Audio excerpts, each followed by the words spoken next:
CRIMEZ.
CRIMEZ.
Warning: the Federal Communications Commission has determined the following content to be emotionally harmful. Snowflakes should not view this content under any circumstances, even if supervised by a G.I. Joe, Navy SEALs, Army vet, or someone with good common sense. The views and opinions expressed, including the depictions of persons of color, corrupt politicians, white people with or without a tan, haters who have yet to brush their teeth typing angrily in the comment section with hot breath syndrome, do not reflect any official policy or position of the U.S. government. This program contains graphic language, dark comedy, unique intelligence, creativity, a high credit score, and high blood pressure when triggered. This program has also been accused of racism, violence, misogyny, mansogyny, feminism, MGTOWism, defacement of celebrities, and of course, being a bully. Welcome to Thought Crimes.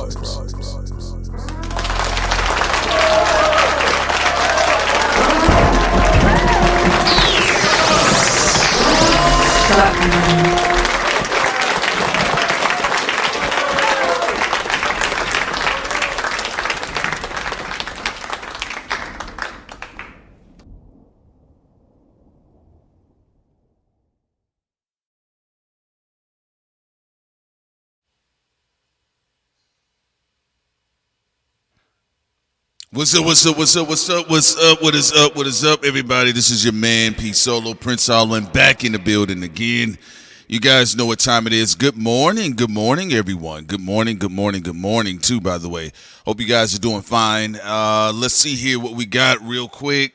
Let me see who we got in the building. Shouts out to Dime a Dozen. We got Dime a Dozen in the building. Has a wonderful project out, by the way.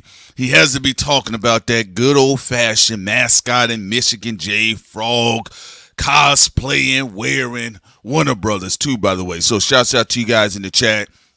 Look, guys, we're going to have a round of stories that I'm going to be kicking out to you all. First of all, congratulations to the Knicks. I mean, you guys did it. I got to give it to you guys. You did it. Incredible work. That's right. Y'all did a fantastic job. Y'all sent Pepe Le Pew home. Y'all sent him home. Y'all sent him home, man. Boy, did they ever have him for the first time cosplaying Kareem Abdul-Jabbar. I do got to give it to Wemby, though, too, by the way. He's an incredible talent. I think he's going to be making an incredible mark in the NBA. It's just not today. One thing I can say about it, man, if it's your first time going around, it will expose you. And did y'all see the interview where Wemby went baya? Y'all saw him?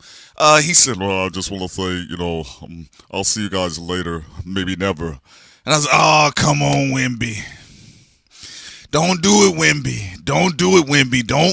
Don't go out like that, too, by the way. So I want to say shouts out to New York, man. And listen, you guys went ahead and did the damn thing. I mean, look, I'm going to be honest with you all. A lot of people going to hate on New York because y'all are the original haters. You got to keep that in mind. I seen some of them online like, hey, man, come on, y'all. Y'all can't just celebrate. I said, no. What do you think this is?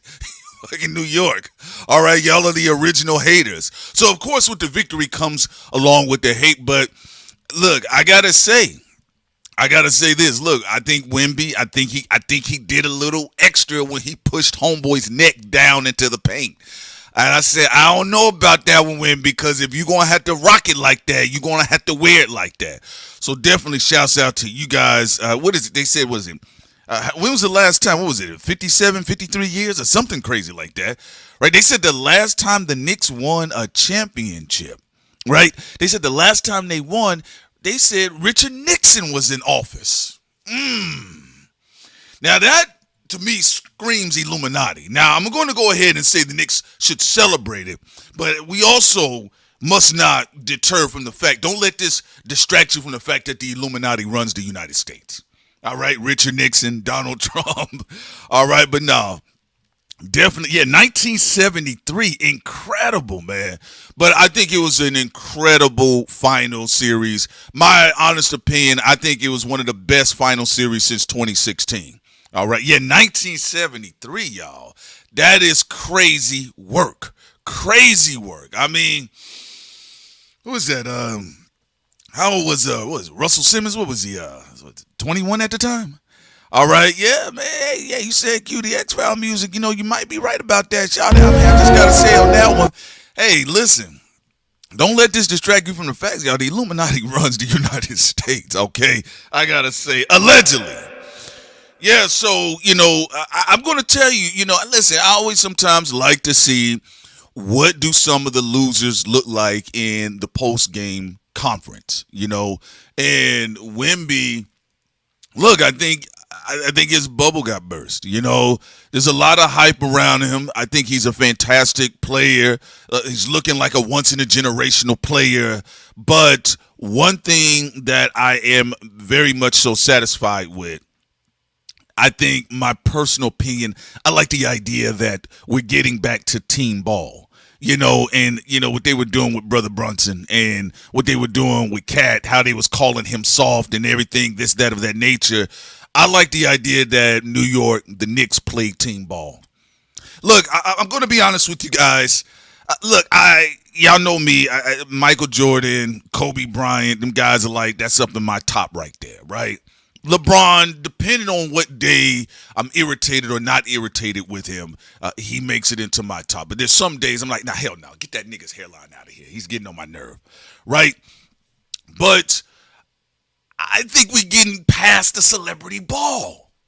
I think we're getting past the celebrity ball. I want to say shouts out to the look, we got to get past it because look, we've seen the disastrous play when it came to trading rosters, getting rid of valuable role players, getting the big names. I don't know if you guys recall, I think the first time I really saw it, it was like back in the day, it was like Busta Rhymes. He had this whole thing about going and having the production by Dr. Dre, right? And it was like Dr. Dre and Busta Rhymes comes together for the Big Bang Theory, and it was all in double XL, and everybody was all happy about it. And this was bloated neck Buster. This is when he came out with steroid neck. Him, Mary J. Blige, Sylvester Stallone, they got caught up in all of that steroid scandal, right? Fantastic artist, Busta Rhymes is a legend, but I mean, when he cut his hair, it just like all the hair went inside his body. He's like, damn, where did the muscle come from, right? So they kept celebrating. It was like, yeah, Dr. Dre and Busta Rhymes and Busta Rhymes and Dr. Dre. The Big Bang Theory, it's a good album. It's a good album, but it wasn't what people thought it would be. And I feel like we've seen a lot of that with the LeBron-ism within the NBA, and it's turned a lot of fans off. I'm going to be honest with you. I was a hardcore NBA watcher, teams, and I was, same thing was, we would just sit and watch, but like after a while, it just became a conversation about, will LeBron get another ring? I was like, yo, there's other teams in the NBA. Like, I like LeBron, but come on, that's boring, right? So now that we kind of moving away from that, I like the little Scrappy-Doo gang energy of the Knicks, And I knew something, spiritually, my ancestors said, you know what, when Wemby pushed old boy's neck down into the paint like that, I said, I think them boys going to be back. And not only that, the New York Knicks, them niggas did not want to go back to San Antonio. Shouts out to the folks in San Antonio. Y'all know what time it is, right? But they did not want to go to San Antonio. All right, they wanted to stay home, like Method Man said, Knicks in 5. But I will say, I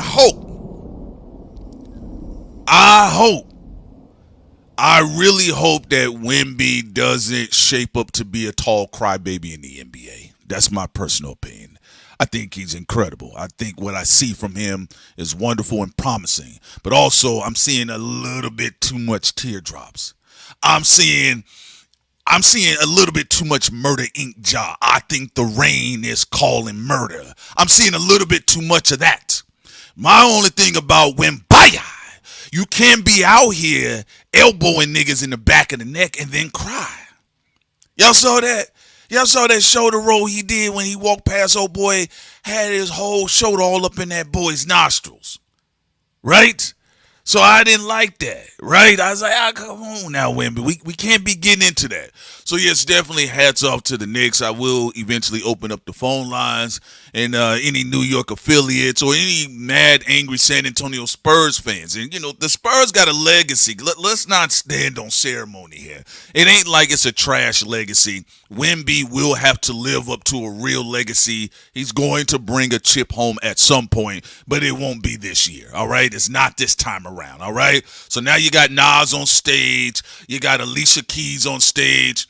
This is the type of ritualistic, cultural Illuminati blood sacrifice that Jay-Z needs to get his name positively back in the algorithm. Right now, I know that with Jay-Z, they say he's letting his hair down. So y'all think he's going to be at the parade? I'm going to watch it, too, by the way. Let's see, Wemby is 22. Let me go ahead to some of the comment section here. It says, Pacino Rule says Wemby is 22. I hope the maturity will take place on the off court. I'm not going to lie to you.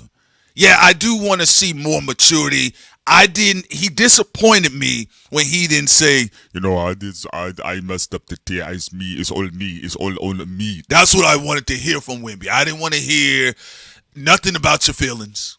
I didn't want to hear nothing about you probably looking to get Zoloft. I didn't want to hear about you people being mean to you because that's a dirty player. That's a dirty player. Wemby is possibly, as far as the mainline AAA credit scorer, he's probably one of the more dirtiest superstars, potential superstars we have in the league right now. All right? So I don't want to hear nothing about Wemby's emotions or feelings. All right? Once you decide to put on that jacket that I'm going to be a dirty player, Prince Solomon don't care about your emotions. Execute, nigga. Execute. So I'm definitely looking forward to see what comes about of his career. But yeah, hats off to the New York Knicks. They said since 1973, that ain't a drought, ladies and gentlemen. That's a famine. All right. So I'm definitely going to be opening up the phone lines at some point in time into the show, but I do see a lot of the New York All-Stars coming outside. The Wu-Tang was able to give their kind of like a halftime performance. I think they did a fantastic job. Maybe this will help with the New York cultural economy. All right. But outside of that, I think it was a fantastic NBA Finals. Yeah, Wemby went out like a sore loser. Yeah, I can't front on that one, man. That actually kind of surprised me a little bit because I'm like, y'all saw the dirty shit that nigga was doing, right? He like untying niggas' shoes, spitting on top of their head, rubbing their head up under his musty armpits. I'm like, damn, bro, like he really bringing it. Like with his, the only thing that surprised me, I wasn't surprised. I was a little bit surprised ain't nobody, elbow him in one of his 52 rib cages. That's all I was trying to confuse with. But outside of that, fantastic work. So hats off to New York, by the way. Also, the other side of the game is, let me see something real quick. I do want to address something because I made a post. Wait, let me pause this real quick. Let me stop real quick before I get into this part here. Let me see if I can pull this up. I'm going to go ahead and see if I can pull up. I want to talk about something. Speaking of New York, one of the pillars of New York culture, I want to see if I can bring up to the front. Let's bring him up to the front of the church here. Let's see if I can find him. Let's talk about Old Man Ebro. I saw a clip with Old Man Ebro, and let me see if I can find it real quick because he was going on a bit of a rant about streamers in hip-hop. And I thought he made some okay points, but it's kind of like, okay, yeah, here it is. Let me see if I can get this to play for y'all. Hold on, y'all. Hold on, bro. Hold on. There's a lot of people. All right, okay, hold on here, man. Hold on, man, because since we on New York, because I was going to put this at the back of the stream, but we can go ahead and do this here, because I do want to get this out the way. And then I'll have some of y'all, if y'all want to call in and chime in on this as well. All right, get y'all notes out too, by the way. Y'all got to, you got to write your notes down because I got a couple subjects to throw out there for y'all. All right, so let me run this clip real quick and then I'm going to mute my mic. Let me see something here. Internet space and streamers. Let's be clear, there's a lot of people in the internet space and streamers because hip-hop is so popular, right? There are individuals who think that they are a part of this. All right, y'all know I'm going to have to pause it here and there because, the whole copyright thing and all that type of stuff, right? But Ebro is from the West Coast. Oh, y'all saying he's not even from New York. Oh, come on now. Come on, New Yorkers. Now, I know y'all up right now, but don't tell me y'all about to do that dirty foot shit. Now, niggas ain't from New York. I don't know anybody that's inherently from New York culturally. I'm just saying, except some of the American blacks and maybe some of the American whites, right? But isn't it like the most diverse, like immigrated city in America? But anyway, I get what y'all saying. Y'all saying throw him over there to the West Coast niggas, right? They said send his ass to the pop out, right? I get y'all. But so right now, Ebro is talking about streamers and how they feel they are a part of hip hop. All right. So let's run this back. And again, I'm gonna have to pause it here and there because, you know, Apple Music, copyrights, and all this other dumb shit. So y'all gonna hear me briefly interrupt here and there. And they are in some regard, but they're just not deep enough in it, who don't know stuff. And they, just because, I don't know who this person is, but just because they're functioning in popular culture today and may interact with hip hop, people sometimes put them in the hip hop conversation. Now, I'm not gonna lie to y'all. This is where I'm gonna have to call tap. Let me tell y'all why. Now, is Ebro saying some things that make sense? Of course. He's old, right? So he's gonna have to say something that has some sense to it. But my thing is this, because y'all know what the argument is. This is really about old industry space versus new media. How many times I've told y'all, it's not anybody else's fault. You literally groom the public from Power 105 to Hot 97. They have groomed the public, to be honest with you, to not know about the important acts and contributions within hip hop. You get what I'm saying? So, look, we can even go back to the 2000s.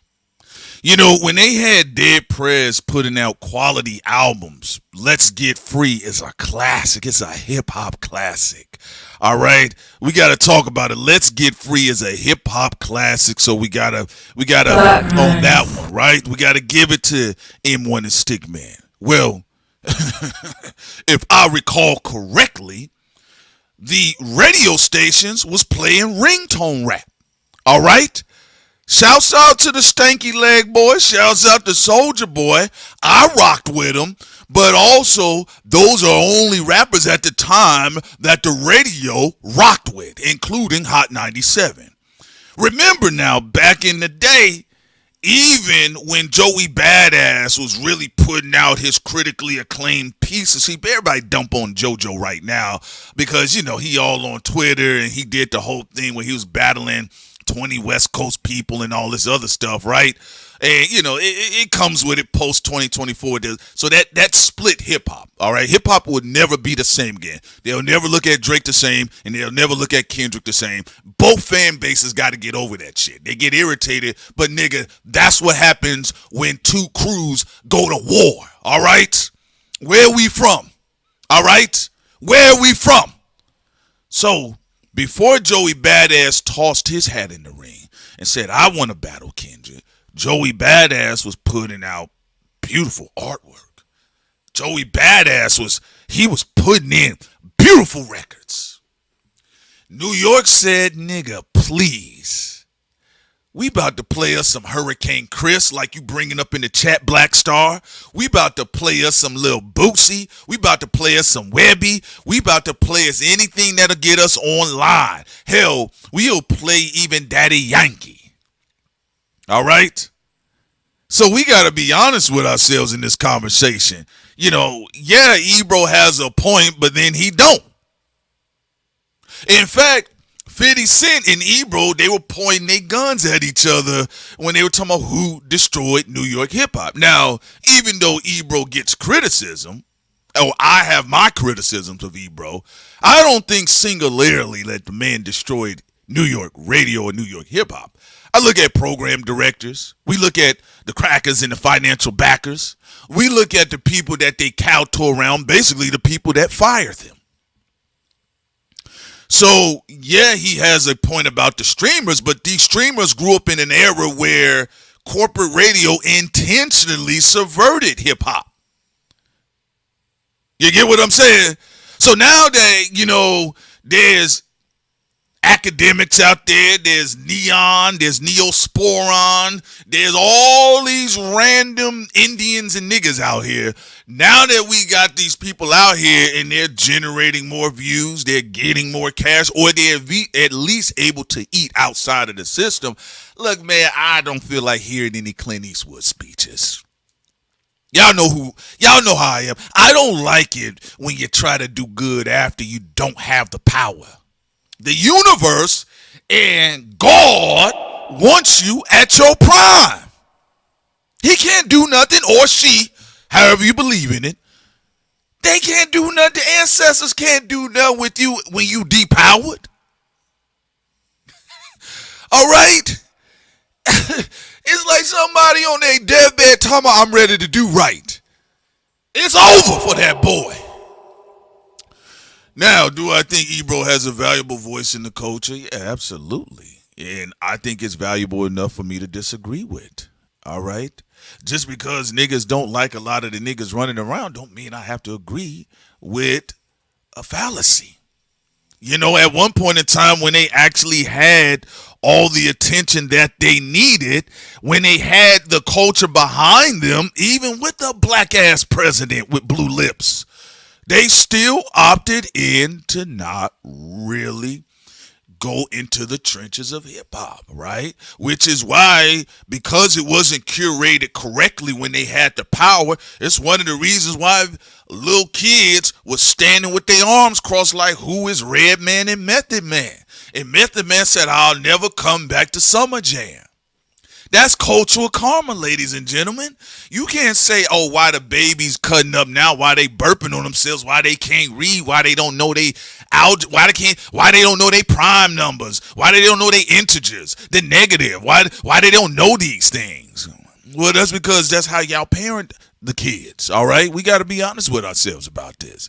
That's another thing that always kind of got on my nerve about a lot of stuff. That's why I was telling y'all, the last really big Renaissance era, I'm not saying another one isn't going to come, all right, but in our modern time, the last Renaissance era within hip-hop was the blog era. It was the blog era. It was the blog era. It was the blog era. We ain't got to go back to 88. We ain't got to go back to 96. We can just go back to the blog era. Also, shouts out to Boy Blaze, says the sad thing about New York, they're facing karma from Boo and Outkast and Death Row back in the day in 95. Now they're on the outside of something they created trying to get back in. Griselda is dope as hell, but it's too late to care. Wow. Shouts out to Boy Blaze on deck. Salute to our veterans too, by the way. Shouts out to you. Yeah, you know, like, listen, and I'm tying this in because I think what happened with the Knicks, I think they should take advantage of that moment. I think culturally, you need to get back to your P's and Q's. You had, again, you had Joey Badass. He was pleading to a radio host, like, yo, why won't y'all play my records? Right? And they looked at him like, can you get Future on the hook? You get what I'm saying? So, I hear all this complaint, and academics does deserve the criticism of other things, but when I look at some of the stuff that went on with the politics of New York radio, I mean, you've heard it from legends. Even back in the day when Nas was getting into it with we talking about Nas. All right? Nas' face should be next. It should be next to the Statue of Liberty. But Nas back in the day talked about how they was playing with his records on the radio during the Stillmatic era. So what's a Joey Badass? So that's my only thing. You know, I think, you know, as you get older, because millennials, we going to go through it ourselves. So we need to learn to understand, like, these are the cultural karma points we're laying down so that when the next people come in, they like, bro, I don't care about none of that because y'all made sure we didn't care about none of that. How can I care? You didn't show me to care. And I'm going to be honest with you. New York radio for I could say at the very least 25 plus years has been ass. Okay? It's been ass. It's just been ass. No Kardashian. All right? It's just been ass. So I would like for them to publicly critique themselves instead of the babies that grew up in the apocalypse of hip hop radio. All right? Okay? Come on. The Breakfast Club is on Netflix. What are we talking about here? Ebro, Laura Styles, and Rosenberg got fired. What are we talking about here? Why? Because the gimmicks don't work anymore. Y'all forgot the people. If you would have stayed true to the people of New York, you would have had some cultural power. The power has always been in the people. But when y'all get in them corporate offices and them suits and them people that be out of touch, all right, if they barely go to Chipotle, when they start giving you all prime directives like an Autobot, right, then y'all start losing y'all power. So then you want to say, well, it's the people's fault. No, it ain't. It ain't the people's fault. Y'all listen to the suits. It's what we said about, what's that woman's name? I can't believe I'm figuring it. Oh, Lizzo. It's what Lizzo was saying. This ties into Atlantic because y'all saw rest in peace to Oliver Tree. I did think he was a pretty diverse artist. I think he was just getting started with everything. But even before his death, he talked about how Atlantic wasn't promoting anything for him. Now, if you go to Oliver Tree's last video, right, I'm going to play that too, by the way. But you go to his last video, he says, matter of fact, let me get Ebro's ass off my screen here. Because I've already said what I said about Ebro. I just wanted to say that since it was kind of like the whole New York thing. But I did want to say that because there's this talking point that people from that era keep standing on their high horse with, and it don't make sense. It don't make dollars. It don't make sense. All right. So realistically, when y'all had the power, y'all chose to pander to corporate. You chose to pander to other regions. So why would anybody care about a Kool G Rap? Why would they even care about some of the archive members of Method Man or Redman? I think Redman's dope. I think Method Man is dope. But realistically, they've been poor teachers in the school of hip hop. All right? They did clickbait shit too, like the YouTubers they were laughing at. Okay? Okay? So, there are no real conversations, and I think it's a fallacy. Y'all just have beef with some annoying personalities in new media. But let me put this here concerning Oliver Tree. He talked about one of his last videos, because online people are, gaslighting stuff. They're like, oh, his last video, he said his life was in danger. His last video, at least when I listened to it, I didn't hear him say his life was in danger, but I did see that he stated that his record label was basically not pushing a lot of his stuff because of some things that were taking place in the background. But I'm going to run this clip here too so y'all can hear this, and I'll be right back with y'all. Now, this one isn't copyrighted. It's just Oliver talking.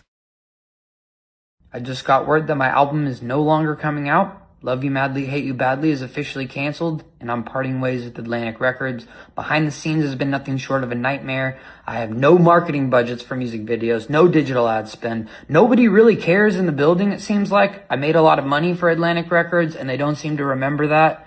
I have gotten no support. They forgot to ingest multiple songs into the system, which means the songs didn't come out. I had a Valentine's Day breakout song that didn't even get released because someone forgot to put it in. I don't really understand how that's possible. I've made them tens of millions of dollars, but they don't remember that. So, the music is owned by them. The remainder of the music will not be coming out. I will always continue to make music. Thank you for everyone who's supported me. I can't wait to release more music at some point at a later time, but for now, there is nothing on the horizon. I'm so sorry, and I love you guys. All right, so, rest in peace to Oliver, but the reason why I wanted to highlight that, and I don't even know what to say concerning this situation, because I'm going to highlight this in this situation because of this goes back to something Lizzo was talking about, right?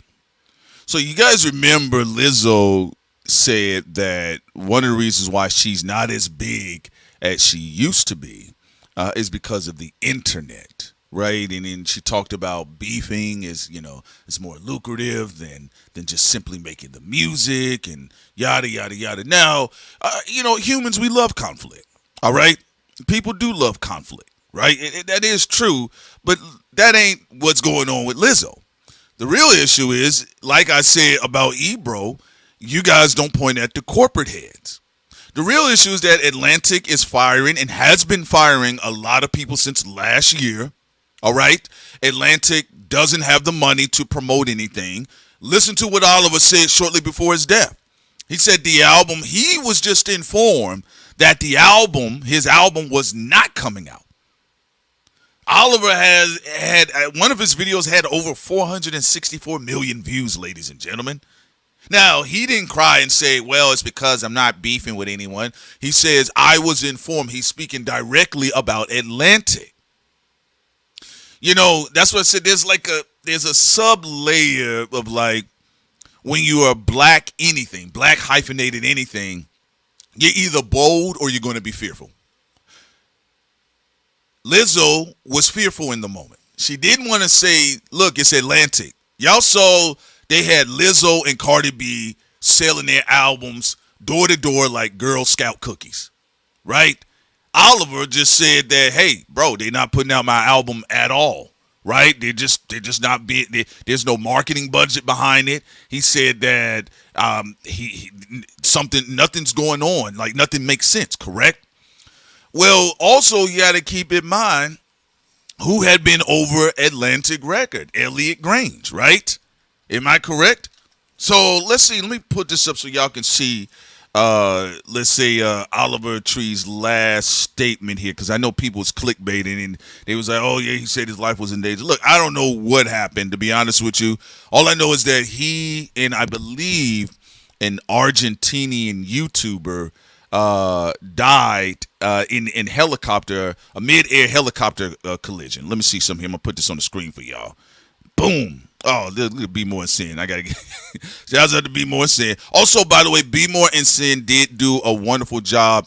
You guys can check on our Patreon too, by the way, where they were doing some esoteric breakdowns. They did a lot of wonderful things, and there's some additional things I'm going to upload as well, so look forward to that. I know people on our esoteric tier, they're looking for the audio. The secondary audio is up. The original audio is still being downloaded right now.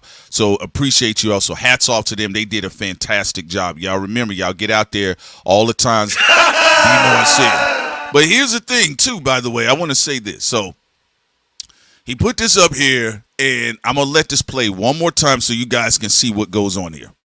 I just got word that my album is no longer coming out. Love You Madly, Hate You Badly is officially canceled, and I'm parting ways with Atlantic Records. Behind the scenes has been nothing short of a nightmare. I have no marketing budgets for music videos, no digital ad spend. Nobody really cares in the building, it seems like. I made a lot of money for Atlantic Records, and they don't seem to remember that. Now listen to what he said. I made a lot of money for Atlantic Records. Y'all don't remember that. I love Lizzo's music, but I'm not going to lie to you. I had some criticisms. I says, now come on, big skinny Lizzo. You need to talk about Atlantic Records. All right? He said I made them tens of millions of dollars. Lizzo made Atlantic a lot of money. But the game that they do is that they say, oh, it's the internet niggas. When she said that, oh, somebody. Now, I'm not saying that somebody could not have whispered in her ear and said, hey, Lizzo, it'll be great if you kind of just play it up with the beef a little bit. Because we do know a lot of times with artists, specifically black artists, a lot of times they do lean into their ear. Hey, man, why don't you just beef with somebody? You heard the baby talk about, he alluded that it was Joyner Lucas. Joyner Lucas went online and swore to God it wasn't him. I don't know. But the baby did say somebody said, the baby did say somebody, a rapper said, hey, man, maybe you and I could get into a beef. Let me tell you something real quick. I already knew that wasn't going to work anyway. First of all, I'm not interested in no diss records from the baby. I wasn't interested when he was dissing Megan. I'm not interested in the baby's music. All right? Just like I'm not interested in Lil Baby dissing Academics. I'm not saying you can't, because who wants to keep getting called Ratlanta and Fed, right? I just feel like those type artists, specifically Lil Baby, I've always listened to Lil Baby way more than Da Baby, right?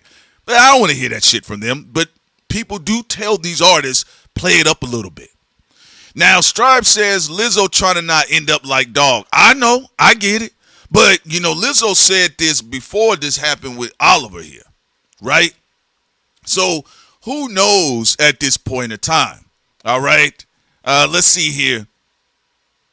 Noah says Oliver Tree, he was an artist who just died in a helicopter crash. You must be talking to somebody else in the chat, so shouts out to you.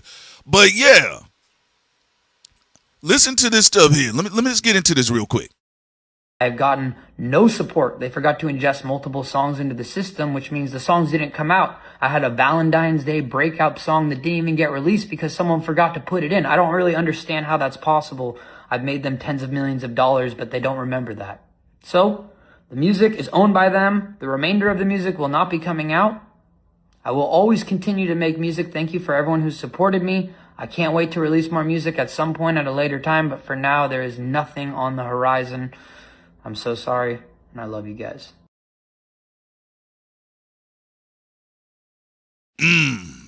That's a cold-blooded game.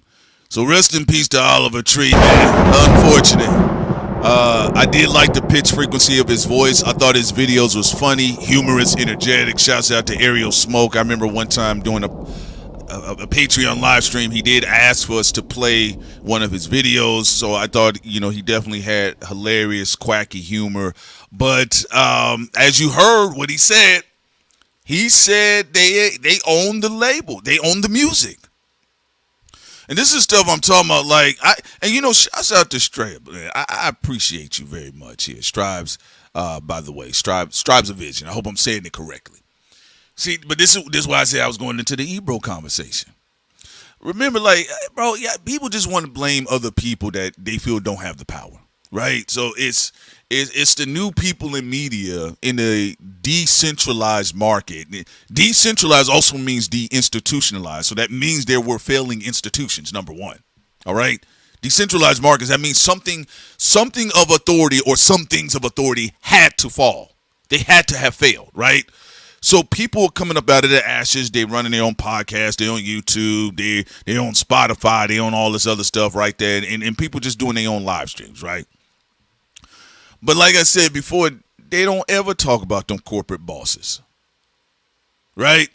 So homeboy said, look, I can't put out no more music. They said they're not going to do anything. I've made them money. He said they seem to have forgotten that. All right, so he said, look, I had to pause on it right now, or I have been paused on it. And shortly afterwards, unfortunately, he had a mid-air collision with another helicopter in Brazil. Crazy stuff coming out of Brazil because, they threw that girl off the roof. They just found those guys that did it and prosecuted them, too, by the way. They said, now it was claimed that the boys ran off into the bushes trying to hide. All right? So, yeah, I don't know. Look, listen, anything we'll wait to see, if there's anything we'll touch anymore or touch on any further concerning Oliver Tree, we have to do it on our Patreon, just out of curiosity. But look, I've seen some people get on folks online. They like, oh, man, here y'all go with the conspiracy theories. Ladies and gentlemen, most corporate Illuminati ran industries, it's always funny business. Politics, sports, music, entertainment. I'll be glad one day when these people grow up online talking about, here I'll go again.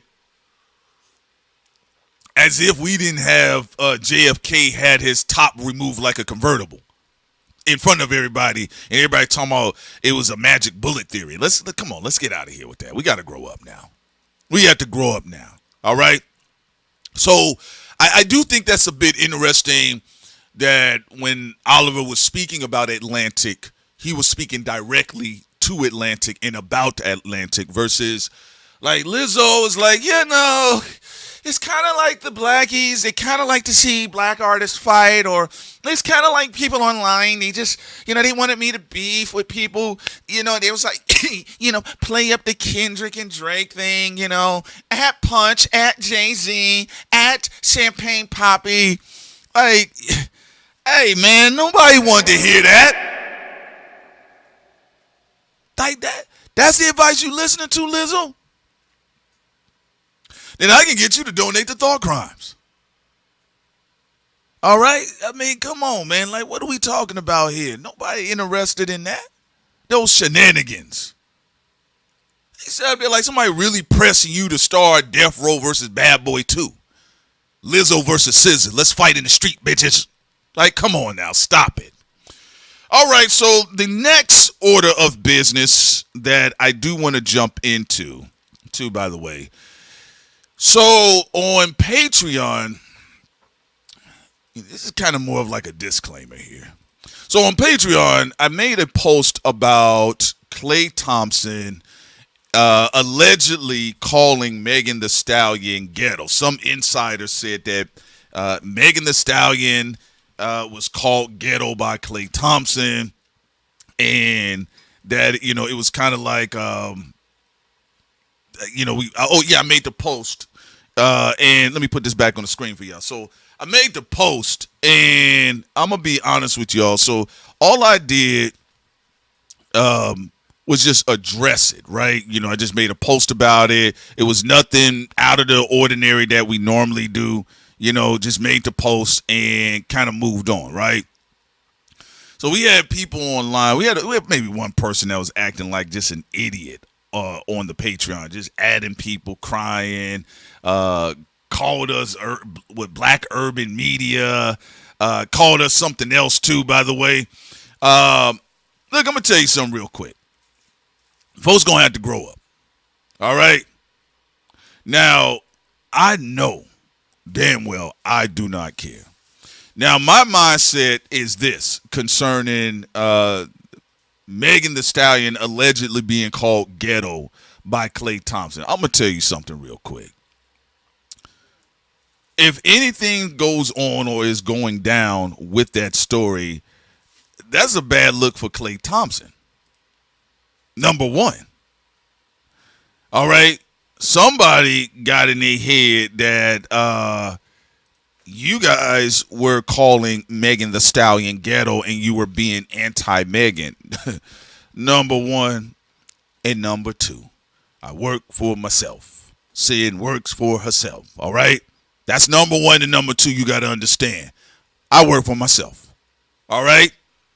And sometimes you get in these spaces, unfortunately, you get in these situations where either these industry spies or these people that are parasocializing with these celebrities, they get the idea that you work for them, the celebrities. And that's not the case. So I'm going to put this on the screen real quick for you all because I've been wanting to talk about this here.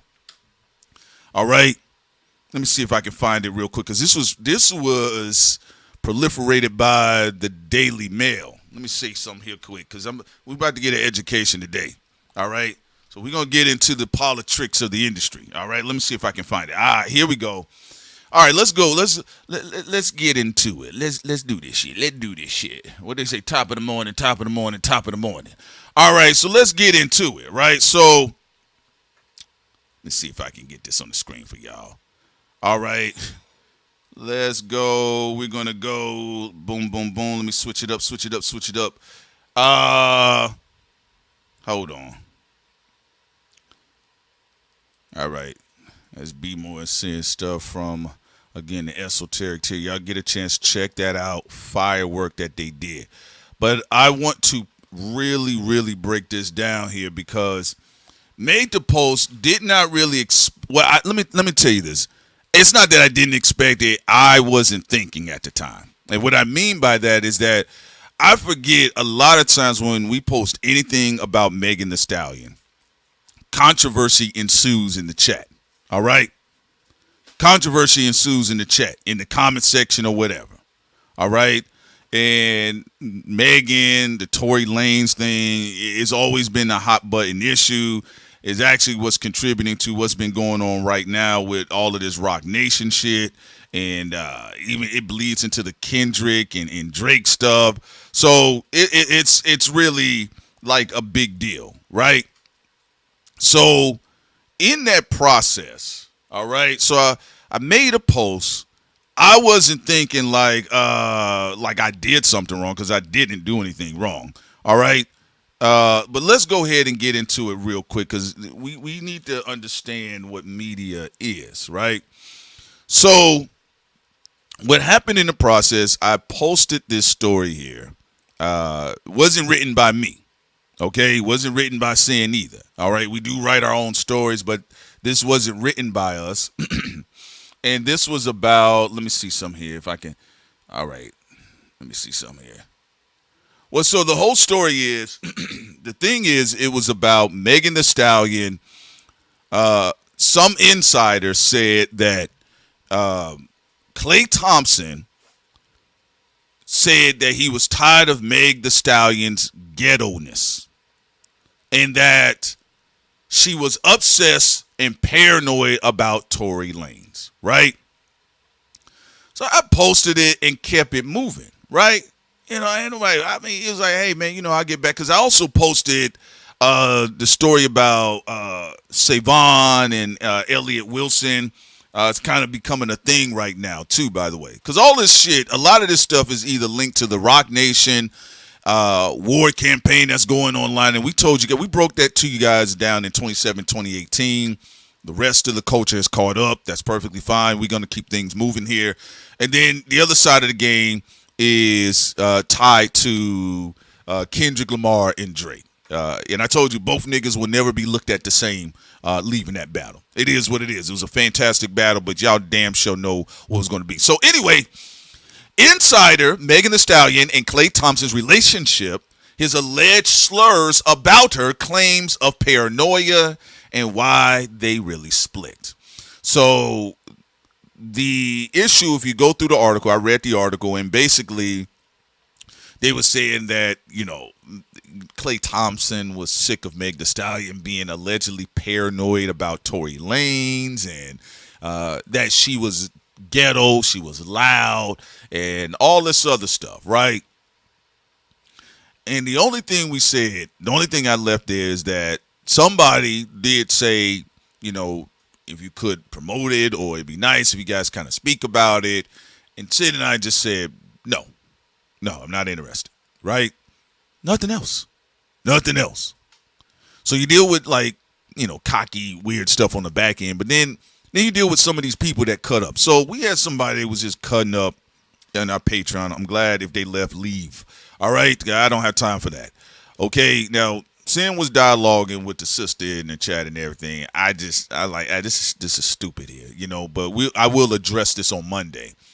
So the person accused us of trashing Megan, and they were making it like we wrote the story, that we were not celebrating Meg Thee Stallion's greatness. I'm going to talk about the story, all right? So they went on and on and on and on this tangent, very dislikable person, right? There's everything about it, just stanking up the comment section, okay? So here's the real gameplay, you all.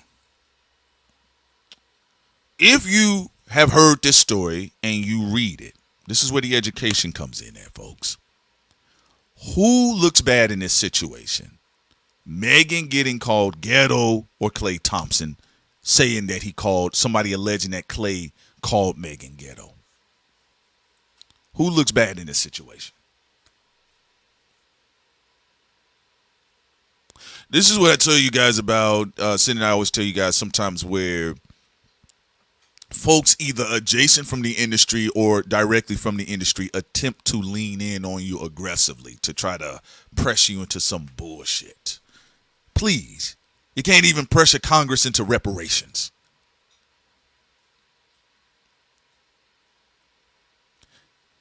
This will be the first time that Klay officially outside of sports, because sports, that's what I said about Wembaya.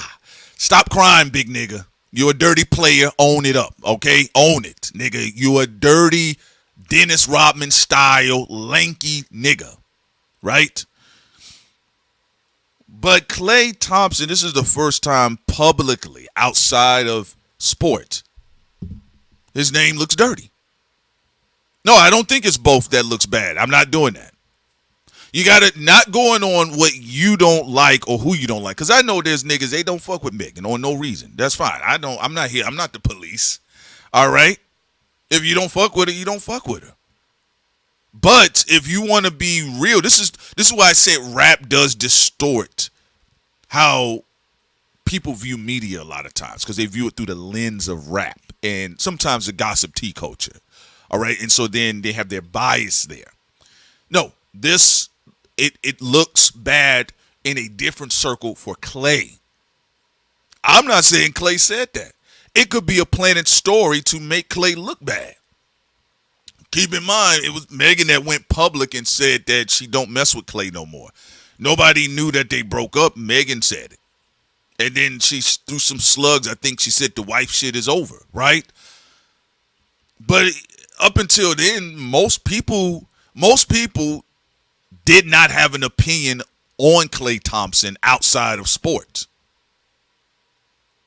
So what I'm saying is that you got to keep in mind why a story is put out there.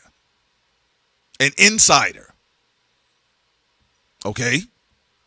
Plant stories all the time. Especially if it uplifts me and it humanizes me. The best stories are the stories when the public comes and rush to your defense. What are you talking about? A lot of times, I'm not all that interested in covering Meg-related stories. It's kind of getting like it's kind of to me where like the Drake and Kendrick shit is getting. It's like it's too much emotionalism. It's too messy, and people are acting like they're on crack. Okay. So we posted the story. We had somebody on our Patreon was cutting up and calling us NIG. They called us NIGGER media. It said black urban media ain't worth a damn. I said black urban media. Oh, you're white. You're medium white in a suit, dictating like a hip hop platform. Because any black person that comes to me talking about black urban media, first of all, I know you're old school, and number two, I know you have a slight against black people. But they called us for me simply posting this story. I wasn't laughing, ha ha, mock, all that other stuff. We ain't cooked on Megan ever. But they said NIGGR media wasn't worth the damn, basically. I said, how did you get to NIGGR media? B-More pointed it out. I was like, what? NIGGR? If you don't get your industry divesting ass up out of my comment section. Okay? All right? So you got to understand, media is magic. It's light and dark magic. The goal is to spin. And outside of rap and outside of the blogging culture, in certain selected spaces, if it is heard upon the ear that Klay is even insinuated in calling a black woman who has been seen as a victim in the public light from a very quote-unquote violent action, if he is seen as contributing, saying that, oh, ghetto-ness, that's Klay's reputation getting shot up. Okay? That's not Prince Solomon shooting Megan up, no pun intended. Like I don't have none of the academics Joe Budden jokes, because I think it's like it's low hanging fruit shit. You get what I'm saying? But we do have people that usually come in and like they come to the think tank, or they go in our Patreon, or they DM us and they like try to get aggressive with us like I care. You have all of your group chats all you want, you still ain't getting reparations. You still got to deal with the Supreme Court. Because I'm telling you, it's not that big of a deal. If I report something, I talk about it, I'm going to talk about it. That's what I do. Again, number 1 and 2, I work for myself. Sin works for herself. You get what I'm saying? And that's the thing people don't understand. And that's what industry slaves never understood. They don't understand that. The reason why the person was cutting up, how could you post this? Because I'm not a slave. I'm not an industry slave. I don't have to answer to these people. I don't have no relations with these people. Bless you. I don't have any relations with these people. But also, hold on, y'all. Sin just walked in the studio. But also, the other side of the game is that I can post what I want to. All right, and the reality of the matter is that the story, if anything, it hurts Klay Thompson's reputation. It don't hurt Megan's reputation anywhere. And if people didn't fuck with the girl, they still don't fuck with her. But what's a bad look for Klay is that I can't think of the what was the sister that came out and she was like, yo, Klay, are you gonna clear this up that we weren't sleeping together? I have nothing to do with you and Megan breaking up. And he didn't clarify that. Hold on, y'all. All right. And he didn't clarify that. And I think they said, make sure y'all can still hear me too, by the way. I think they said Klay unfollowed the sister and he didn't address that. So Klay has been put on the wrong clock, in my opinion.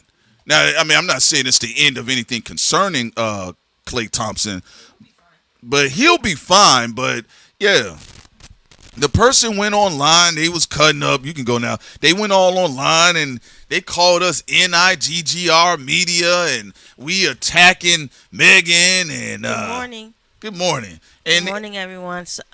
Prince, you was doing a great job as usual. Oh, thank you, babe. Yeah, I just wanted to put that up there, and I'm gonna definitely let Lexi Brown. Yes, they threw out Lexi Brown. Yeah, Lexi Brown. Her name slipped my mind at the time, but the post literally I literally did the post in one action, the Savon Elliott Wilson debacle, and then I posted this. I had moved on. That normally happens when I make posts. I don't always come back and really respond to a bunch of people unless they at me directly on Patreon or Sin. But yeah, the person went in there, industry spy divester, urban media, and y'all trying to tear up a black woman. You didn't uplift the queen. Well, this person always advertises pro Roc Nation platforms, which we didn't care. I don't care. They used to always promote like podcasters and platforms that were pro Roc Nation or pro TDE or whatever, and I'm like, don't care. I mean, people come talk about whatever they want on our Patreon because we have people who are pro OVO on our Patreon. Yeah. We have people who are pro PG Lane on our Patreon. We have Barb's on our Patreon. So never really cared. But what was interesting about it is that she only gets mad about Roc Nation type things. Yeah. And also what's very weird is she said, and I don't know if she was supposed to say this, but she said we call urban media NIGGER. And I was thinking, who is she saying we? Yeah. Are you saying like what Roc Nation podcasters and you call urban black media the N-word? Aren't y'all supposed to be pro-black? I don't even call us the urban stuff, but Sin said, yeah, man, B more pointed it out to me. She said, look, she called y'all NIGGR media. And then she said what? And then she said people who are in that category are academics and Tasha K. I was like, what the hell are you talking about? If you don't like academics, that's your personal business, or Tasha K or anybody else. But what you calling people NIGGER for? Well, how do you go to our Patreon? And you supposed to be a black female? Like you acting like the person who is the mystery source to the Daily Mail. And then she also blamed black people for the Daily Mail, which is not even owned by black people. No. It's not owned by black people at all. So, like, it's literally from an aristocrat European family. Somebody that's in the Illuminati. A white Colombian woman wrote the damn article. So she's like goofy. Yeah, so, and again, this laps back over to the thing I was bringing up about Ebro. Look, you know, let's be real. There's a lot of let me take on some of that sister's energy. Right. There's a lot of industry blacks. There's a lot of industry blacks. They don't talk about the people that are really running things because, like some people say, they say, hey, man, they not trying to end up in the blender. But they'll damn sure try to put new black media, if you want to call it that. They want to put people in media that aren't from non-traditional, that are from non-traditional spaces. They love trying to put everybody in the blender. Now, when people are doing their bidding, they love them. Well, that's why one of the reasons why I moved away from that pro-black hip-hop or industry people, because they're not. They not. A lot of them be just as anti-black as the people they complaining about. And also, I'm tired of also the industry people on the Patreon to begin with if they can't behave themselves. I'm not saying the person who's weirdly just pro Roc Nation and spazzing out on our page is necessarily an industry person, but a lot of industry people do be causing a lot of drama, and it's definitely annoying. And like what Prince said, you even see with the Kendrick and Drake conversations. That's why we like who we like, and we talk to whoever we want to talk to. If I want to reshare someone who's pro TDE in PG Lane, I can do so. If I want to reshare someone who is pro Drake, I can do so. If I want to reshare someone who's pro Nicki Minaj, I can do so. If I want to reshare somebody who's pro Megan, I can do so. I can do whatever the fuck I want to do because I am not tied up into whatever industry networks or obligations that y'all have. That's y'all problem if you are an industry person caught up in whatever situations y'all have with each other. And it also shows you just how much entitlement a lot of celebrities or celebrity worshipers have, that they think your platform or you're a bad person if you aren't saying something positive about something 24/7 about somebody, or if you post something like, wow, this is a weird article, and then they start spazzing out as if you're going on a campaign against Megan. We're not Megan Thee Stallion's publicist, and if you feel this article is full of slander, you should go sue them then. Yeah, maybe you shouldn't just be trying to sue people like Milagro and Tasha K. Maybe you should go sue the Daily Wire and focus on some of these people. I mean, the Daily Mail, not the Daily Wire. But some people may want to sue them too, because Ben Shapiro do be slandering black people every day on the Daily Wire. No, I just wanted to touch on this because it's one of the reasons why I just don't like a lot of you niggas. And that's off the bench. Like I really don't like a lot of industry niggas, and I've told you guys before that. It's just even the thing of collecting black media or black people that you disagree with, you put them under a Jim Crow category. And then she snitched on herself because who you said we? Yeah. Who are the other people with you calling urban black media the N-word with the ER at the end? Yeah, the reason why I'm saying that is just, like I said, y'all putting black people who have microphones that y'all don't agree with. You're putting them in a Jim Crow category. And she said that's why we go to white, but then y'all complain when we go to white people. Go. Who are we? Go. Do you know these people, celebrities, or is something you're not telling us? Go. Stay there with the raisins and the casseroles. Obviously, it ain't that good because you keep coming back for barbecue chicken. Look, this is my thing about some of you weird, colorist, obsessed, self-hating black industry niggas. I wish you would just move in with the industry whites and stay there. Don't come back. Stay there. You're not doing me no favor paying attention. Because if a story's interesting to me, I'm going to post it. If a story's interesting to Sin, she's going to post it.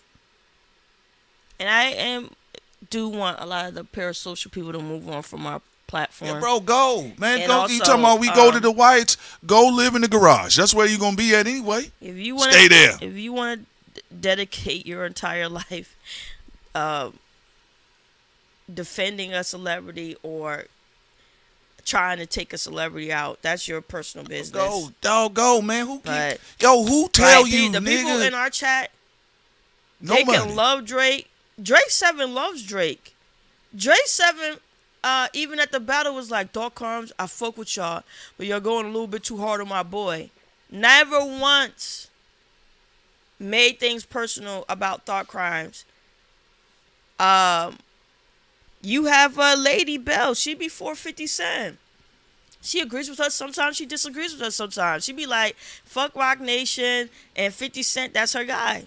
Yeah, I just feel like... And then you be having people... go ahead, Sam. You have Khadijah. She's a pro Nicki Minaj and Drake. She be in the chat and on the Patreon all the time. Yeah. Showing love. even when she disagrees, when we have something to say about Nikki, and sometimes she do agree when we criticize Nikki, even though that's her girl. You got people on the Patreon who's pro Baby Keem, who are pro Kendrick Lamar, and I mean, you got normal people. sometimes they agree with what we say, and sometimes they disagree. It's normal. You didn't agree with your mama all the time, did you? Like, come on, man. Like, bro, like, that's what I'm saying. When the girl said it, I said, man, because she was like, hey, she's like, I got it. Like I said, she started to feel like a Roc Nation spy. I said, seeing you got it, love. Because there ain't nobody in the history of black kingdoms that fight to keep annoying niggas that didn't like them. And then she talked about people are cooked because they believe fake stories. People been believing in fake stories for a long time. So what? Even the media platforms that she be riding for have reported inaccurate stories before as well. It's just crazy that it happens. It happens. It's crazy that I just think it's one of the reasons why we always kind of had the things we had with people, black folks specifically in the industry, before we even get to the low budget whites. Because you don't even get it to the great whites. You get to the low budget whites and you got to check them too, right? But a lot of industry black folks, they got some, look, this is a lot of them, and they know they got a lot of weird social issues. And they're gaslight. When the lady said urban media wasn't worth a damn, I always bet, bro, you can go on to unsubscribe, because I'm not going to have you on here harassing our Patreons. That there are Patreon members that said, bro, we over here, we pay for peace. Even if we disagree with y'all, we can do it cordially. The internet is a zoo, y'all. It's black people humans got other things on their table more than to be deathly concerned about multimillionaires. So, and the only other side of it, and like I said, one of the other things I just genuinely don't respect about a lot of them, when they deal with black people, they never handle black people with care or professionalism. And also, they always say, no, because like when they want to court anybody else or even try to talk to folks, they're gentle with the shout outs. And then when you doing your thing, you effective, yeah, y'all need to get in line. Ain't no taskmasters over here. If I wanted that, if Sin wanted that, then I would go work for Hot 95 or whatever. I would go work Hot 97 or Power 105, or I'll try to intern at Apple Media. Like, what are we talking? Do you even think, like, reasonably, think about how Sin and I conduct ourselves. Does it sound like we cooperate with taskmasters? And also, people who just show respect, they're gonna receive respect. You know, there's some people who came to our channel in 2024 that didn't understand the brand. No. They think that this is supposed to be a 24/7 hate Drake channel. It's not. We spoke on allegations with Jay-Z, but we also spoke on where Jay-Z is brilliant. We even spoke on the TDE allegations, but we also talk about where TDE is brilliant. OVO, same thing. Roc Nation, whatever, so on and so forth. Desiree Perez. Like, these are like what is like, people are being bizarre because, and I do think sometimes it's because it's too many industry people are in the independent scene now, but they won't change their industry ways.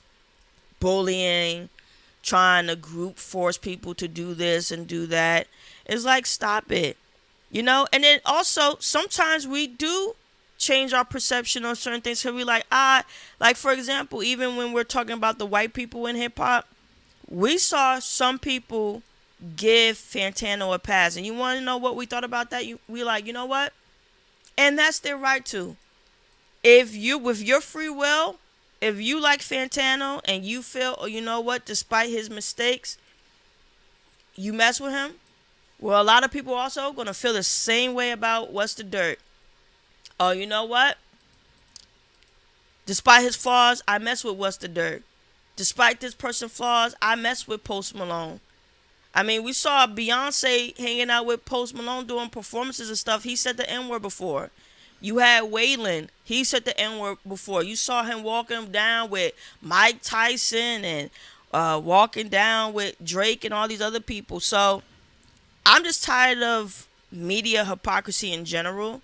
If you like somebody and you are vouching for them because you like them, okay, then just say it. Let's not do fake moral high ground. You mess with someone, you just mess with someone. Like, for example, I appreciate anybody who message us if there's conflict. We already even talked about 2024, where, the people who told us or try to say, dirt stole from us, and someone's like, oh yeah, what's the dirt stole from you? He messaged us in 2025. It's all documented on our Patreon, and we already said this publicly. But he messaged us and said, I didn't steal from you, and here's this, that, and the third. And then we also talked to Night Night, because Night Night used to talk to Dirt on the phone, because we never have talked to Dirt on the phone. And Night Night said some of the things that he told us, he also told Dirt, but also some of the things we talked to Night about, he was talking to Dirt about on the phone. And that caused a lot of confusion. And even with Night Night, you see, we still mess with Night Night, even though he's super pro Kendrick Lamar. Yeah, some niggas was like, bro, is that Kendrick? I respect anybody who has a backbone that talks to us directly when there's confusion, instead of being passive aggressive or being fake. And I also, from the past experience of the last 2 years with the Kendrick and Drake battle, I'm like, people are just doing way too much for my personal taste. That should have been ended once the battle ended. You get what I'm saying? So I just feel like people got to be more authentic. I don't have time being fake. And then also thinking about it, I'm like, what the fuck? I'm not in high school. I'm a grown woman along with Prince. We're adults, grown-ass people. I don't have to make nothing look good. I don't have to be fake on the microphone and try to be like we in high school and do all of that type of stuff to make myself look good. If something has been corrected, and we started off one way, but more information comes out, I'm like, oh, okay, well, thank you for telling us that, or thank you for being someone who's mature enough to let us know what's going on. Because Prince and I don't hold any grudges. We just do not care, and we do not have time to hold grudges with people that we've met online and we haven't even met in person. You know? You're right about that. I just wanted to make that statement about that story that that person was over there trying to, I guess, pressure folks, and it is like Sid stated, for this individual, because we have certain people, they get triggered by different stories. But we know with this individual, anything that was tied to Roc Nation, she got aggressive, and then finally that inner bigotry came out. And I was like, bro, shawty, man, you can take your raggedy ass on, bro. Don't nobody want to be up here on the Patreon getting talked to, like they Austin Metcalf's father. All right, so nobody has time for that. Again, like I said before, if anything, this story is more so of an more so of a situation concerning Klay. I'm not saying that because Megan, whatever damage or wherever the brand, and if the music isn't outpacing the controversies, then of course Megan's brand will continue to suffocate under that. Because that's my only thing. I said, look, if the music isn't knocking all the way, like it's really got to supersede the controversy, as it happens with a lot of artists. That's what people was expecting for Drake in 2024. If Drake wasn't going to be able to rise to the occasion and put out some bangers for people to go cheat on their spouse with, then they would have like, hey man, the nigga fell off, the Canadian fell off. Last album was good for Megan. Yeah. Well, Big in Texas was a good album, but I just think and Drake delivered with his Iceman, just like Cole delivered with the Fall Off, and Kendrick with GNX. Yeah, I just think though, I definitely would like to see Megan continue to lean more into the Texas sound. But Yeah, old girl was tripping, man. I said, girl, get your raggedy ass off this damn Patreon with this ignorant industry divesting shit. All right, y'all know y'all know I don't even tolerate none of that. I ain't tolerated from the boys acting crazy on the Patreon. I don't care how big your afro is in your avatar. Get off, go away. So that being the case, so apparently an insider said that Klay Thompson got tired of Megan's ghetto-ness, and that Megan was paranoid about Tory Lanez. And again, we told you guys over and over, there's always spin campaigns, as you guys can see right now with even Academics versus Charlemagne. All right, you see what's going on there. Roller Block did a good breakdown. Oh yeah, Jay Roebuck. Jay Roblox. He did a good job on breaking down Charlemagne, Academics, and Joe Budden. And what Princess talk about with suffocating brand, I agree with him. It's not about that she's not having any wins, but obviously you don't sue people if you don't think it's hurting your brand. Megan directly said that Milagro and certain people in hip hop media is hurting her brand. And just like you had, Jay-Z come out when he said Tony Bugsby made him lose money. Yeah. Just like when you had Drake come out and said, the battle with Pusha T, he lost money when it came to the Adidas. So people, when they come out and they say, oh, this particular situation had harmed me financially or my brand or my look, I mean, again, you won't be saying something about it if it wasn't doing something at the time when it happened. Yeah, first name, last name. She says, y'all really believe that whack article from the Daily Mail? No, we're addressing about, I think first name, you might have been on the Patreon at the time, but no, I'm just addressing, and Cindy and I, we're addressing, we had some industry did spy. Did first name just come in? I think she just came in, but yeah. No, it's not about whether we believe wholeheartedly of anything. We posted the story, but we had somebody that was cutting up. And I do want to set the template for our Patreon moving forward. I don't work for any of these celebrities. I don't work for any of these politicians, and neither does Sin. We work for ourselves. And that's the problem with the industry. It's hard for them to understand that there are people that do this for a living that actually work for themselves. We're not paid by Russian spies. It's not funded by Israel. It's none of that. It's us. We're put in the hard work. We do the art. We do everything else, the graphics. We do the editing. That's all us. We do the audio mixing, all of that. So that's what that was about.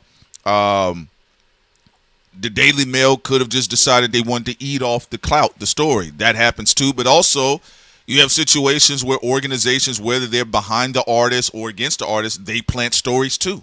Right. And also to add to this, defaming someone, you can feel like it's hurting your reputation. So, I mean, that's the whole point of why even celebrities have publicists. Mm-hmm. Yes. And why they have their own PR firms that they work with and different things like that to try to correct their public appearance. Mm-hmm. But yeah, even when you have people getting all emotional, you see how they're not as emotional about J. Cole anymore? No. But when I did the Fall Off, remember little Crip Cola online trying to threaten my life because I gave the Fall Off a good review. Yeah. But now that they don't care about I'm gonna Cole, shoot up your iPad. Now that Drake made it very clear that he don't mess with J. Cole. Oh, we good. You see how things been quiet now? Yeah. Okay, well, that's very interesting. Yeah, it's very interesting because you do have a lot of people online that are trying to make things too intimate and too personal with trying to do bully tactics on hip hop conversations.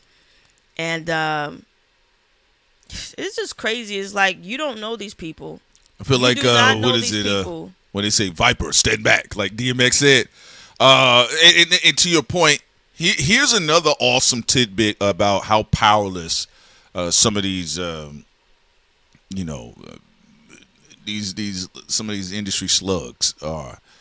Listen to this. Fox is buying Roku in a $22 billion deal. So you guys see when we talked about industry having to survive, or people are clearing real estate. So Fox buys Roku. We saw what went on with Paramount and that situation at the time. I was like, hey man, Netflix they are not getting that deal by no stretch of the imagination. So there is a theme of consolidating here, right? So because the monopolies get to come outside, man. Just send Trump like $6 to $10 million, all right, man, or just put a gold plaque on the wall, right? Again, this speaks to even those people that are coming at us at times randomly. It's not all the time, but we know when there's an industry marker, right? Even when they come in those situations, you see how aggressive, and if people was on the Patreon, they saw the ignorance. We didn't delete it too, by the way. We left it up there for y'all so y'all can check it out to see what it is that we deal with behind the scenes. Now, you see how aggressive that person was? They would still go work for Fox if the check is right. Well, she said she don't have a problem with white people. She said is GGR media. You, as a black woman, saying that is ridiculous, and then also trying to cry about academics. You can't blame academics for your poor behavior.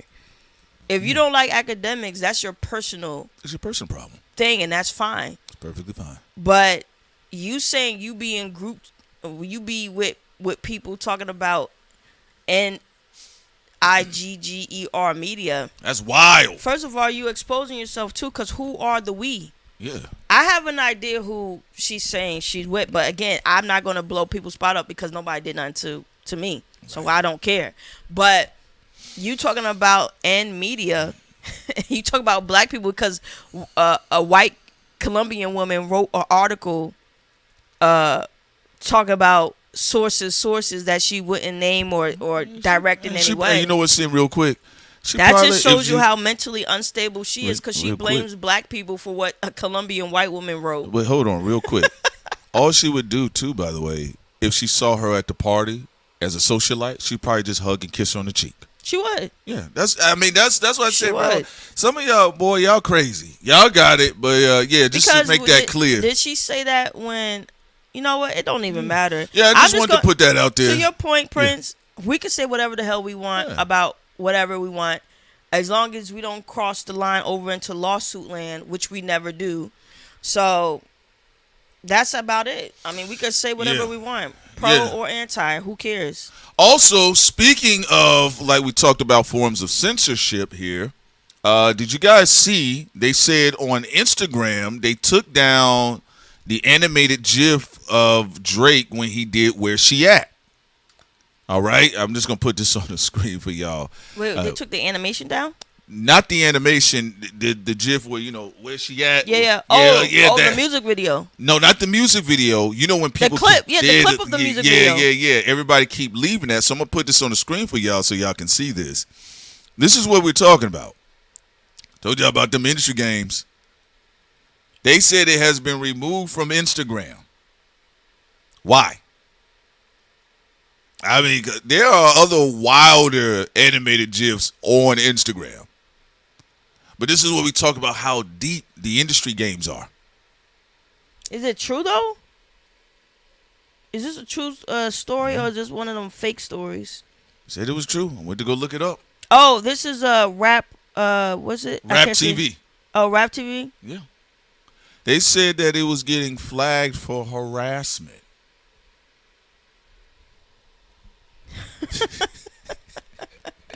Oh yeah, let me see it so y'all can see it if y'all are familiar with it. There you go. Yeah, so I had to check. Now I don't know if it's been reinstated since, but when I checked it wasn't there. So if people have a misunderstanding of how grand this little thing between the whole Kendrick, Drake, Jay-Z, Drake, Roc Nation, it is. They all have turned hip-hop into Riverdale. Yeah. The Roc Nation, TDE, OVO thing is Riverdale now. All I'm saying, I'm just saying, this is what we was talking about. That's why homegirl was cutting up, and she called us NIGGR media, but then they would say Drake is MAGA. I'm like, bro, you just called us NIGGR media. You seem just as MAGA as the people that you're pointing fingers at. That's for sure. I agree. I haven't even gotten to the White House looking like Camacho. All right, we didn't even get to the White House party because I definitely want to see. I want to hear her opinions on that. They said Beyonce did it. Also, Tia says so. Rihanna asked him to take it down, maybe. Also, Mel said they all playing propaganda. That's true, but you know what? The people who leave us alone the most is the people who I respect the most. I will say this. There are people involved with all of these people who have been very respectful to us. People who have been pro Kendrick, Drake, Cole, Jay-Z, whatever, that have been very respectful even though they disagree with us sometimes. And then there's been people who have been crossing the line more and more and more, or being passive aggressive, which are fine then, be passive aggressive. As long as you don't cross the line of disrespect, it's whatever. That's how we definitely look at it. But also Bronson, man, just congratulations to him as a leader, being able to bring the Knicks to the promised land, you know? Oh, yeah. I touched on it at the beginning, and again, fantastic work. I think, I think Wemby's going to grow into a superstar if he's maturing in the process. And they all go through it because LeBron was being sensitive when he didn't want to shake the Dallas Mavericks' hands when he got eliminated one time. And then, it was a whole thing where he was walking past people. But, yeah. Kevin Garnett was proven right. He said that Wemby was too emotional about his win against the Oklahoma Thunder. It was a little and much. He said, you didn't even finish the job. You act like you already won. So, shout out to Kevin Garnett for being very astute with his he know what's up. Analyzing that. Kevin Garnett knew what was up. I do think Wemby, as it stands right now, I think he's way too emotional. Even how he left the press conference. And look, players get up. Athletes are very emotional. I don't know what people are talking about. Mike Tyson was emotional. Muhammad Ali was emotional. Joe Frazier was emotional. Most of them, Serena Williams, John McEnroe was emotional. They're all emotional. Michael Jordan was emotional. All right. The only thing I would definitely say, I did not like how Wemby got up and he said, "All right, see you guys never." It was very I said, I was bro. like, oh, you're a millennial Gen Zer. Yeah, that's what it reminded me. I was like, yo, okay, all right. Is Wemby Gen Z or millennial? He's Gen Z. I was like, oh, okay. Yeah, when he said that. But he has time to grow. Wemby, first of all, when we're saying this, Wemby will be fine. Spurs, y'all going to be fine. Y'all eventually are going to get another one. Great player. But he was definitely seasoned with some seasoned people over there with the Knicks. And I got to get Bronson was a great leader. Yeah, and I was telling them earlier, Sam, before you stepped in, I'm going to tell you the reason why I don't want to see that from Wemby. You're a dirty player. Wemby is leading his league. He is the dirtiest player. Oh, no, I don't disagree with you. Wemby's a dirty player. So when you're a dirty player, dirty plays, don't cry. I don't want to hear cries. That's what we liked about crazy Dennis Rodman. Every time he did dirty plays, you're not going to see him cry about it. He knows what he's doing. Dennis Rodman cried about whether he was a Christian or not, or meeting world dictators, or Carmen Electra. He cried about stuff off the court. But he has a lot of time to grow. We've seen crybabies like this before. He has a lot of good attributes, though. Yeah. And a lot of good traits for him to pick it up. But when he walked past Homeboy and that's the clip right there where he hit him in the head with the shoulder. I was like, bro, you just a dirty Frenchman. Shout out to all the French people out there who watches Dark Crimes. Yeah, you remind me of the dirty Frenchman from The Matrix. Wait, you calling him what's his name? What was his name? The one from The Matrix. When he was Jared said Wemby is a fake goon. What was the one from The Matrix? What was his name? Because he was in the mafia. What was his name? Yeah, what was his name? The one from The Matrix. That's who Wemby is. Right? The one that sent the drugged up cake over to the girl. Yeah, I'm forgetting his name right now. Yeah, Wemby up there crying. You usually remember his name. Why are you forgetting this morning? I think we got into that dusty witchcraft for a moment. Let me smell your cup. Yeah, the Merovingian. Yes, thank you so much, Code Knox. I know we got some Matrix nerds in the chat. We're Matrix nerds, but yeah. Yeah, man. We. Yeah. Well, the I said, what, Wimby? Shut up, bro. Like, come on, grow up, nigga. All right, but he has the opportunity to do a great thing. But when he pushed Brunson's neck into the paint, I said, come on, man. All right, you did push that man all the way up under your shoe. That's what I was like. What are you crying about? No, you was stepping on niggas. He elbowing people in their Adam's apple. I said, are you serious? Good morning, Scooby. Scooby was one of the people that she was harassing. I was like, you gotta stop. Yeah. Man, leave Scooby alone. Yeah, she was getting that Scooby and his TC shirt. So yeah, but apparently there's a group of industry male and female divestors calling black media NIGGER To media. be fair, I don't even think she was a divester. I just think she was someone who became the very thing she accused academics of being. That's the thing. She like turned They into just a. be mad. She's so obsessed with the Roc Nation make stuff that she turned into the same type of Frankenstein whatever that she claimed other people to be. That's the ironic part of it. She just looking It's at her like- reflection. It's like damn, Yeah. you know, you're off the chain now, shorty. Also, It did make me laugh though. I ain't gonna lie. I was trying to talk her down, but I was like, she's off the rocker. Yeah, I said it's a good time to just roast her, but you know. Also, I did see real quick the fighter that declared that Michelle Obama is a man. Again? Yeah, it was actually UFC? Yeah, it was the UFC, and the person said Michelle Obama was a man, and this was at the whole White House situation, and let me see something here real quick. Then they stay on that. Don't they get tired? There's so many things in an intellectual way you could break down any administration on. Any admin, yeah. But like they keep going for she's a man. She's not a man. These are the same people that thought Dane Cook were funny. And also, right. how you know? Is your head between her legs? Hold on, let me play it real quick. And lastly, Michelle Obama is a man. Am I right, America? That man built like a melted popsicle. He is. Why he look like a ugly, like a merged with French Montana, and what's that Cuban who was caught with the leader of the Proud Boys? Oh yeah, I don't know his name, like but I know you're talking about. If you mix him and French Montana together, you get this doughy looking guy. I mean, you could definitely tell he's not American made. Also, super chat. All right.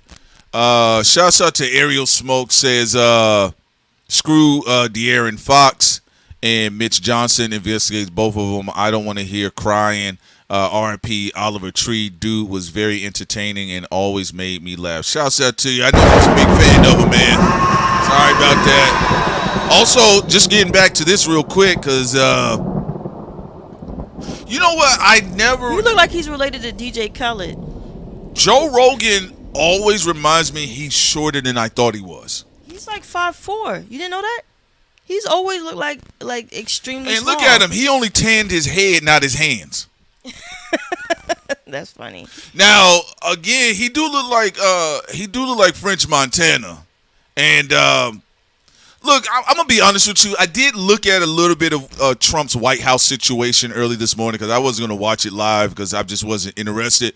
But I'm not gonna lie to you, saying I think between everything that's going on with Trump, this is also the other side of the segment. The people that still want to believe in a Santa Claus or Tinkerbell.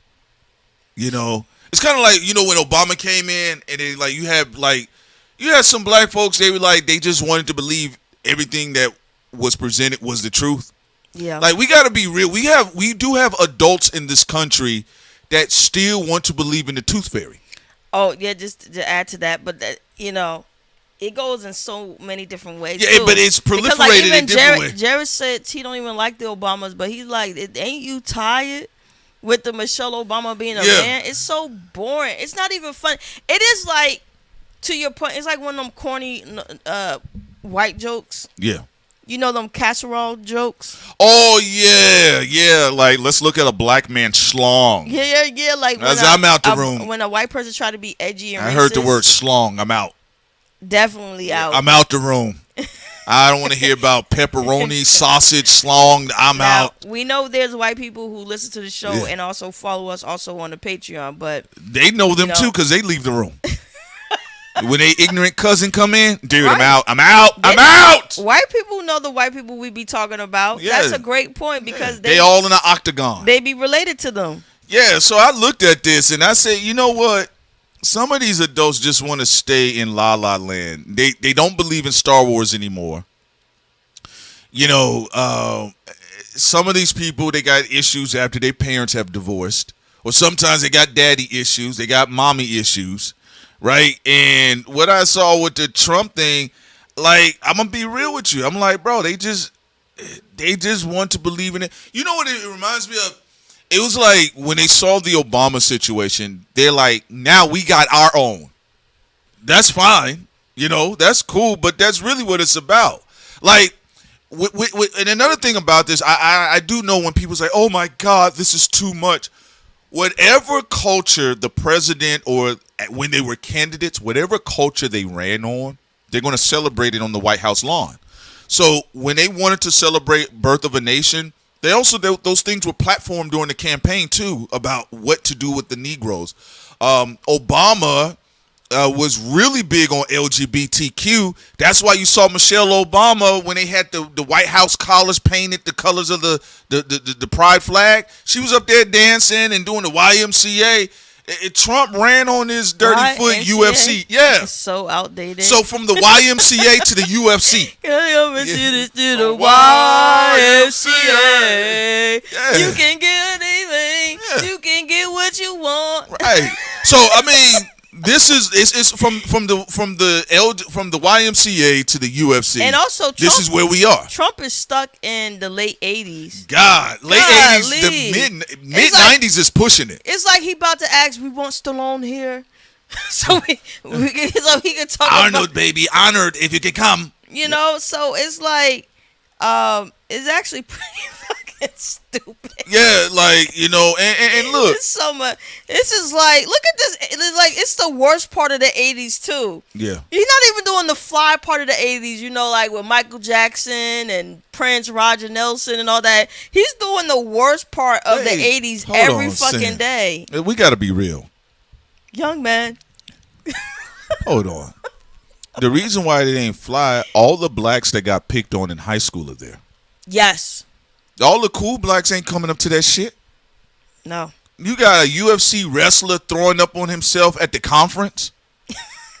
Bro, man, people ain't trying to be seen there. No, first was like, is this what white people think is cool? Yeah. Like, another thing I thought was corny, like, I didn't like the Biden stuff either. Okay. Every time the Bidens did thing, it was corny too. But it's like, yo, is this what people think is cool? The Bidens reminded me. If you make fun of me for barbecues and stuff, which I wouldn't care, cookouts, because I fucking love cookouts. The Bidens reminded me of when your job told you show up to the company party. Right. Oh, dude. And we got a comedian. We got a comedian coming in. We got a comedian coming in. You know, they said I got some black in me below my waist. Right? I'm sorry, who? Right? Who hired you for this occasion at the office party? Oh, the boss. Oh. Yeah, corporate. I was billed in from corporate. So how long have you been a comedian? Last weekend, actually, since last weekend. Oh, yeah, my wife says, you know, I think funny. you can get on stage. Oh, did she tell you the truth all the time? I wouldn't be on stage if it wasn't. I mean, either that or she's lying. You know how the wives are.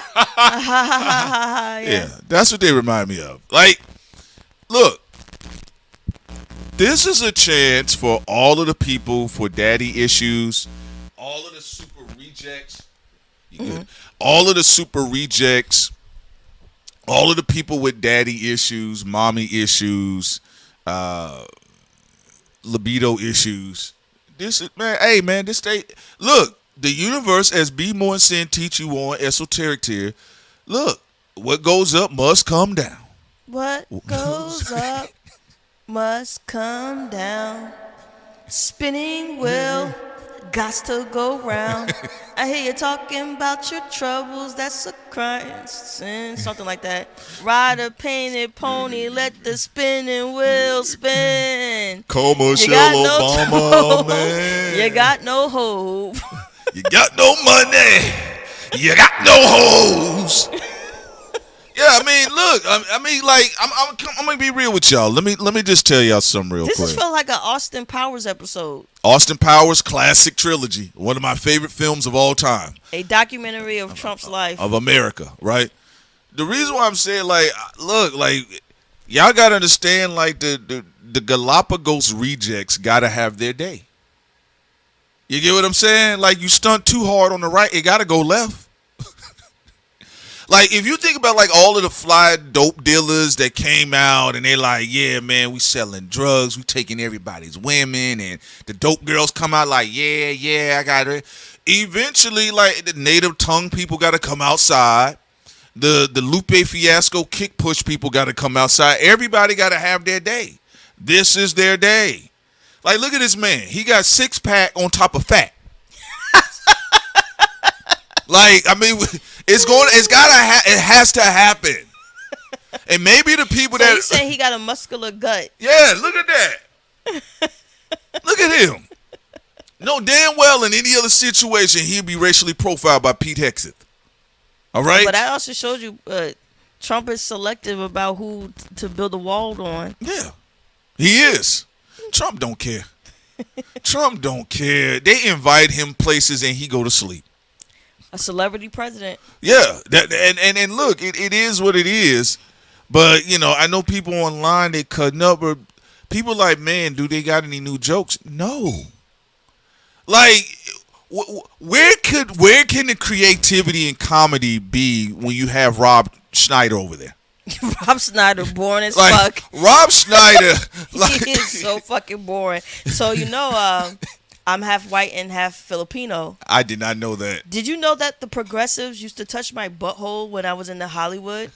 Yeah, they violated me, but I won't say who did it. Anyway, DEI. Wow. Yeah, let me make sure I even got his name right. Let me make sure I got his name right. Bro, you were on the he was on the welfare train of Adam Sandler. Adam Sandler. Yeah. Cause he only saw him because of Adam Sandler. That was movie. it. That's it. Adam Sandler, and like that's what I'm saying. Like when it was like y'all still got the the Obama jokes. I'm like what comedians do they have? Look at him. All right, let's put him on screen real quick. Bro, look, ain't this some depressing shit? Now this here, if I recall, I do believe he's an older Gen Xer.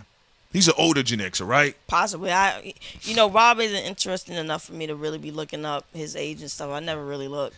I've never looked up Rob in the search engine. Never. If somebody, cause NSA Google, if NSA Google ever promoted a dark crime search engine, you will never see Rob. No, you're not gonna see that. You'll never see it. Oh, we looked up Rob's astrology chart. Oh, we looked up Rob's movies. Never happened.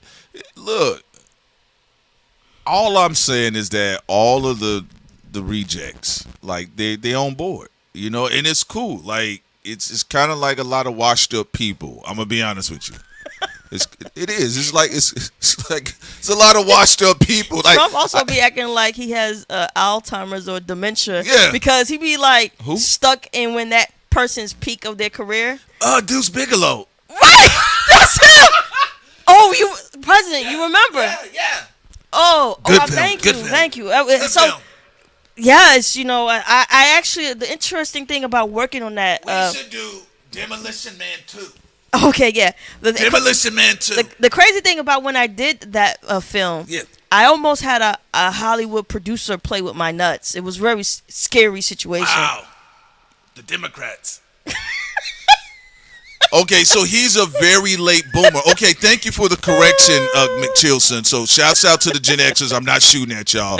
But that explains it even more because Rob Schneider knows, look at him. He knows he's retiring to nothing. So he's like, you know what, let me get back out in these streets a little bit. All right. But that's crazy. He got a name only because of Adam Sandler. Like Adam Sandler did put a lot of corny comedians on. That was the charm of the Adam Sandler era, though. Because he had some home runs in at the time. Of course, let's go through the list. The movies from Adam Sandler. You about to go through the list? Yeah, let's go through it. No, you bring up a fantastic point because Adam Sandler, yeah, it's Adam Sandler, the man himself, but technically Adam Sandler is the name of the band. He's the lead singer. Right. Yeah. So and he does almost everything. They just show up. Yeah, so you had wait a minute, most of these guys did go okay, didn't a lot of these guys go MAGA? Let's see some here. Waterboy's a good one. What about Steve Buscemi? Did he go far right? Steve Buscemi? Man, Konak said David Spade has some zingers. David Spade is right. I would take him over Rob though. But that's not saying but not much. by far. He not on my roster though at all. All right. Because a lot of times Spade be boring too. Well, the arc of David Spade is he's funnier than Rob, but that's not saying much because Rob not funny at all. Wasn't David Spade on news talk radio, and what is it? Just Shoot Me. Right. Yeah. Does anybody know if Steve went? Because I'm going. Sim brought up a great point. Well, out of all of them, Steve, I would give Steve credit though. Steve is the one who he's more talented. You know, his characters were funny. He was funny in Armageddon. No, yeah, Steve has been in a lot of good films. As far as the cast, he has the better filmography. Yeah. Outside of Adam Sandler, yeah. Yeah. Okay. So Steve, y'all say so. The Price is Right, bitch. The Price is wrong. The Price is wrong, Bob. That's still one of my favorite scenes in film, though. That's one of my fighting Bob Barker. That movie was his best film. Yeah. So no. Okay. So y'all saying Steve did not? No. Okay. I haven't seen him out there and about. I haven't seen him out there. He's been minding his business. We know Rob is out there because he probably couldn't get. If Rob could get an Animal trilogy, he wouldn't do this.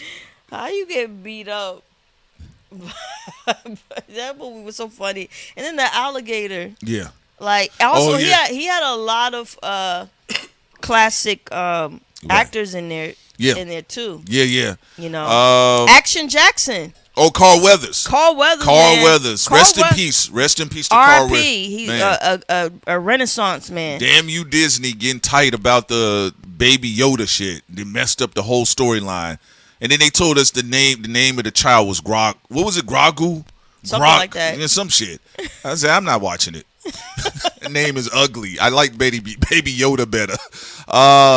Yeah, okay, David Spade, a part of that cast. Oh, Kevin James.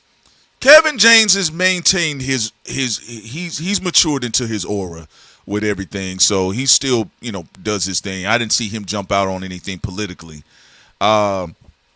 I'm actually getting the point saying it is Rob. Rob actually, out of all of them, he is the who's the worst member of a group for y'all? Who's the worst member of the Beatles? Let's start with that. That's Rob Schneider because Kevin James, Chris Rock, who y'all think is the worst? Steve Buscemi. They the all-star on the back end of the Adam Sandler cast team. Well, Chris Rock is top tier. Yeah. He up there. Yeah, he up there himself. But who's the worst Beatle? Is it Roach? Let's see who y'all got. Who's the worst Beatle? I wanna hold your hand. Yeah. No, I always thought Rob Schneider didn't make me feel how bad of a comedian he was until he started opening his mouth about woke and stuff. I said, what? I know. Why aren't you Filipino? First name said Ringo. Ringo is the worst Beatle. What did Ringo do? People say he's just not as, right, captivating, I guess. Also, Mick said George Harrison. Okay, I can see that. Well, Anyway, the whole White House situation. This is so stupid. Who, me? How you gonna say? Anyway, moving on to the next I conversation. mean, Rob, I think I'm resting too much here for him. No, I'm talking about even with the Beatle thing. You like, oh, anyway, moving on. You know, what's his name? Nothing from nothing means nothing. Billy Preston. Billy Preston did a lot of collaborations with George Harris. I did not know that. Yeah, he did. He did. Harrison. He did a lot of collaboration with George Harrison. All right, Sin, great info. Sin, what did you think about the White House UFC with a bucket of KFC? That's all Trump needed to walk out there for. And one thing, before you answer, I think it looked like what Nick said about us and black media. This is what it looked like. I get what you're saying. It looked ghetto. Well, before you continue on, Sin, I wanted to say one thing you brought up that was right. It is Trump trying to relive all of the 90s fast food commercials. In 80s, yeah. In the 80s. Stuck there, bro.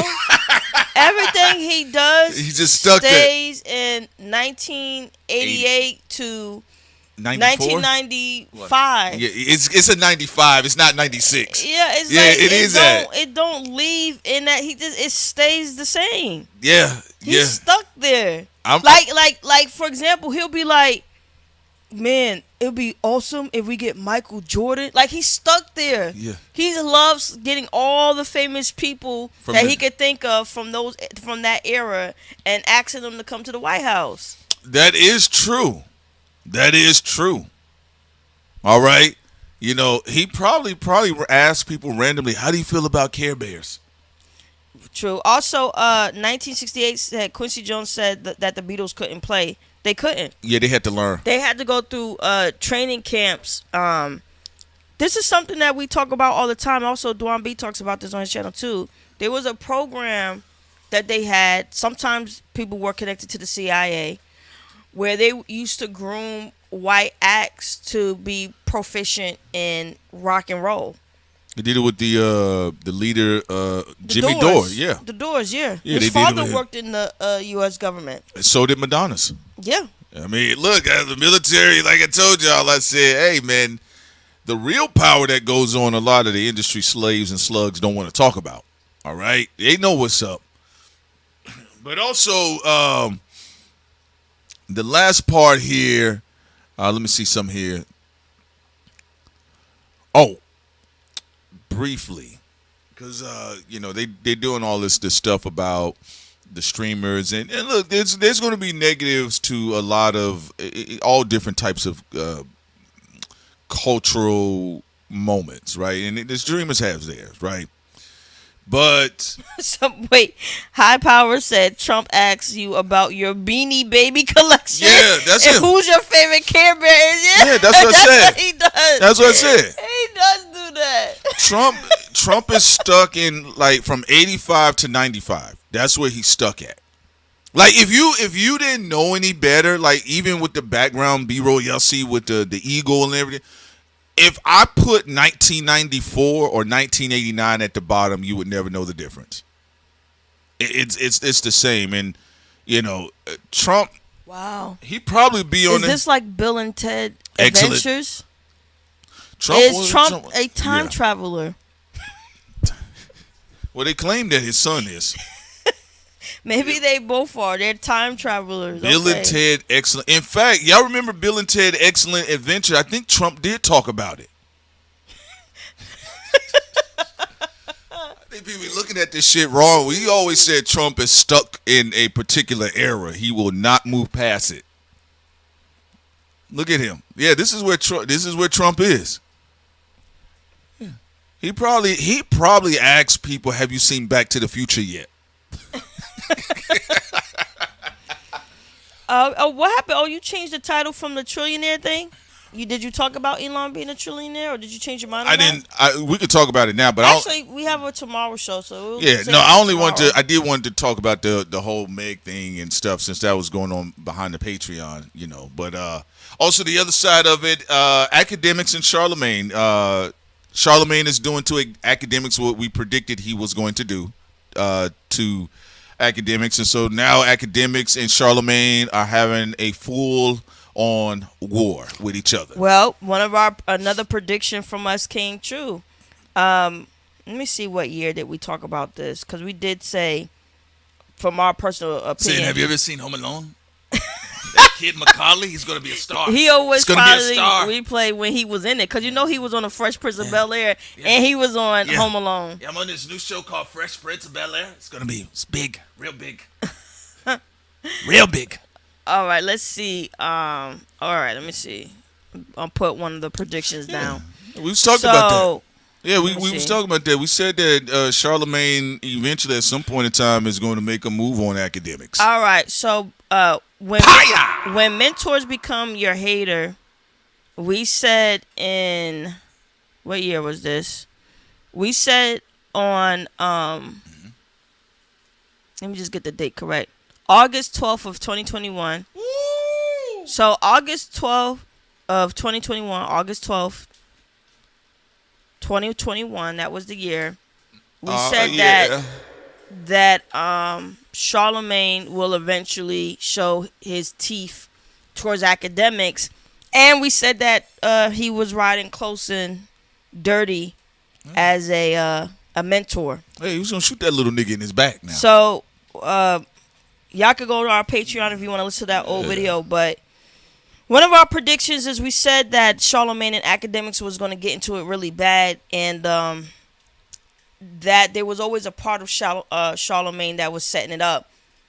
I always thought that academics and Joe Budden was naive when it came to their relationships with Charlemagne. Joe Budden still is. He talking about, I want to figure out what's going on with Ack and Charla. Because Charlemagne allegedly tried to sabotage his Spotify deal.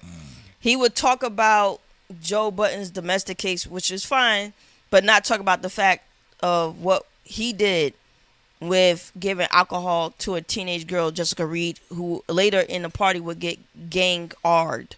Well, you know why. And again, a 16-year-old girl getting gang-R'd. So I always thought that it was. I thought it was just weird how naive a lot of them were with Charlemagne. That's that industry stuff. That's that industry stuff. Where they kind of like, do I mess up industry relations by responding to you trying to damage my brand? Also, I want to say this real quick. To that, so, before you go to your real quick, Prince, my thing is, to your point and what you just said, does it matter if that person's gunning for you quietly or envious or trying to do, like, at the end of the day, then that means that industry relationship is not going to do nothing. But that's how they do the industry. But be an obstacle for you later down the road. But that's how you do the industry politics. You're not wrong about that. That was always going to happen. I mean, we looked at it. We said Charlemagne eventually is going to be shooting up academics back, and academics is going to have to get out here and really fight. Now, the reason why Charlemagne is even really trying to fight now because they bringing up Jessica Reed. So now he has to commit. He has to commit to it. And, Joe Budden is like, I just kind of buried the hatchet a little bit with my op a little bit. But also, I don't want to get into a situation with academics screaming on me about stuff, or I don't want my brand to be ate up with this. If Charlemagne defeats in the world, let me give you this: if Charlemagne was to defeat academics, he would go for Joe Budden next. Going for Joe Budden too. The fuck you talking about? I got the little fat Taurus out of here, nigga. I'm coming for the crazy Virgo. What y'all think this is? If academics won, then Joe would be fine. But if academics loses, then Joe Budden's next. Charlemagne will go after Joe Budden next. In our personal opinion. Man, what y'all think this is? Because that's just been his behavior pattern since forever. Bro, he don't stop. He's the patchy Terminator. Okay? He's a blotchy skinned RoboCop.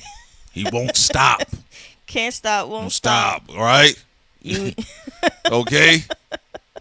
All right? So y'all got to understand. So academics had us all the way in the ring, and recently Charlemagne read the text to paint the scenario that academics apparently told the chat nigga, the Asian boy, I guess, that's in Australia, that he read the text where they said that academics said take the gloves off. So Charlamagne is also laying out that this is legitimate, right? This is my legitimate spin on because you said take the gloves off. And what I will say, I do find it interesting. I'm gonna see which side of Charlamagne is going to be the dark or the light side of him that's going to get real gangster with act publicly, because you're still swinging down. You punching like the whatever the pudgy Filipino nigga, wherever he is in Australia. Because if you read the text and it said academics said take the gloves off, you should be coming directly at academics. Well, what's interesting though about, but he's doing the proxy thing while doing the attack. It's because he does the frenemy thing. Yes. You know, that's what he was doing with Joe before Joe got fed up and he mentioned Jessica Reed as well. But also what was bad, though, about Joe Budden mentioning Jessica Reed, he didn't really care about her. You just got mad at Charlamagne. Because Joe Budden, deep down inside, he wants to be friends with Charlamagne. Also, from my personal opinion, but the Jessica Reed story is a very sad story, very tragic story. It is. It was a 16-year-old girl who had befriended Charlamagne had befriended her, and he talked about this story on the academic show. He talked about this story on the Brilliant Idiots. In his book. In his book. Yeah. So, in this story, she's taken to a party with Charlamagne where he gives her alcohol. Mm-hmm. And then at that party, she's gang-ard by multiple men. And Charlamagne claims that he wasn't one of the guys who gang-ard her. But why was you giving a teenager, a 16-year-old, alcohol to begin with? And he did plead guilty to giving someone underage alcohol. Now, Jessica Reed claims that Charlamagne was one of the people who did gang-ard her. He claims that he wasn't one of the people who gang-ard her, but he did admit that she was gang-ard. Then what makes this even more tragic is someone who's supposed to be pro-black like Angela Rye. She came out and said Jessica Reed is just looking for money, even though Charlamagne admitted that Jessica Reed did get gang-ard. He just claimed that he didn't do it. Also, or he didn't participate in it, but you did give the young girl at the time alcohol. So anyway, Angela Rye comes out, who's supposed to be this womanist, who's supposed to be for black women.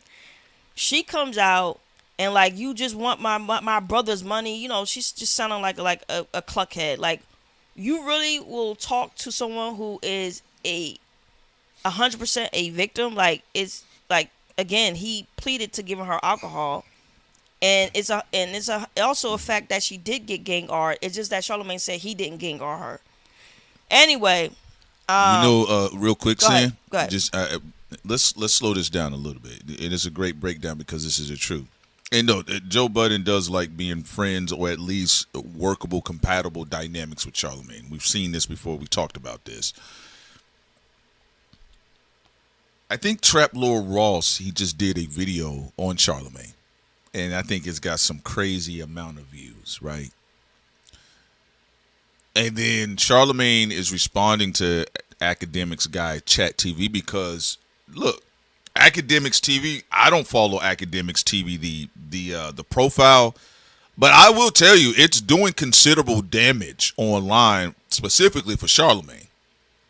So they said that, Academics claims that some people that may have been affiliated with Kendrick and Roc Nation and Dave Free, that because of what was being posted about Kendrick Lamar's family, that private investigators were sent to figure out who Grand Wizard was, right? Well, also to add to this real quick, I don't think nobody should be posting anything about people's families. Just my personal opinion, but go ahead. Yeah, and that's fine about that. But like I said, keep Drake's children out the thumbnail. Keep everybody's kids out these thumbnails, okay?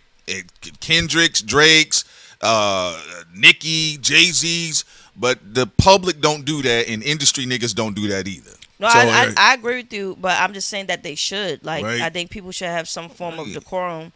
You shouldn't be putting people's kids up, or no matter what side you stand on anything. You shouldn't be putting podcasters' kids up, celebrities' kids that's up. what I said. So they shouldn't be doing Nobody's none of that. family members, yeah. But go ahead. So Trap Lord Ross, I did see some of his video. And I thought, I said, that shit ain't good, right? So, Academics TV pretty much is like when they want to use Jessica Reed as a convenient kryptonite for Charlemagne, right?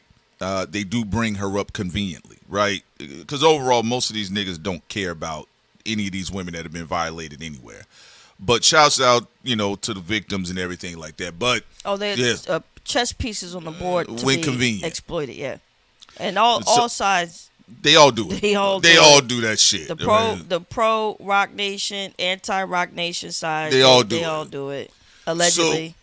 So because of all of this is out, and then this goes back to the Ebro statement I was bringing up earlier. I say Ebro can have his criticisms where I partially agree with him, but the other reason why he uproots himself is because for about 25 plus years, New York radio went out of its way to not really truly be purists of the culture. Like we brought up the example where Joey Badass is pleading with radio hosts like, why won't y'all play my record? And at the time I was like, it's probably because you don't got Future on the hook or something, nigga. You know what I'm saying? And that's how they did their dirty foot tactics also, what we with saw a lot of their artists too, right? We saw Ebro condemn Jermaine Dupri when it was rumors that he was going to do a deal with the NFL for halftime shows.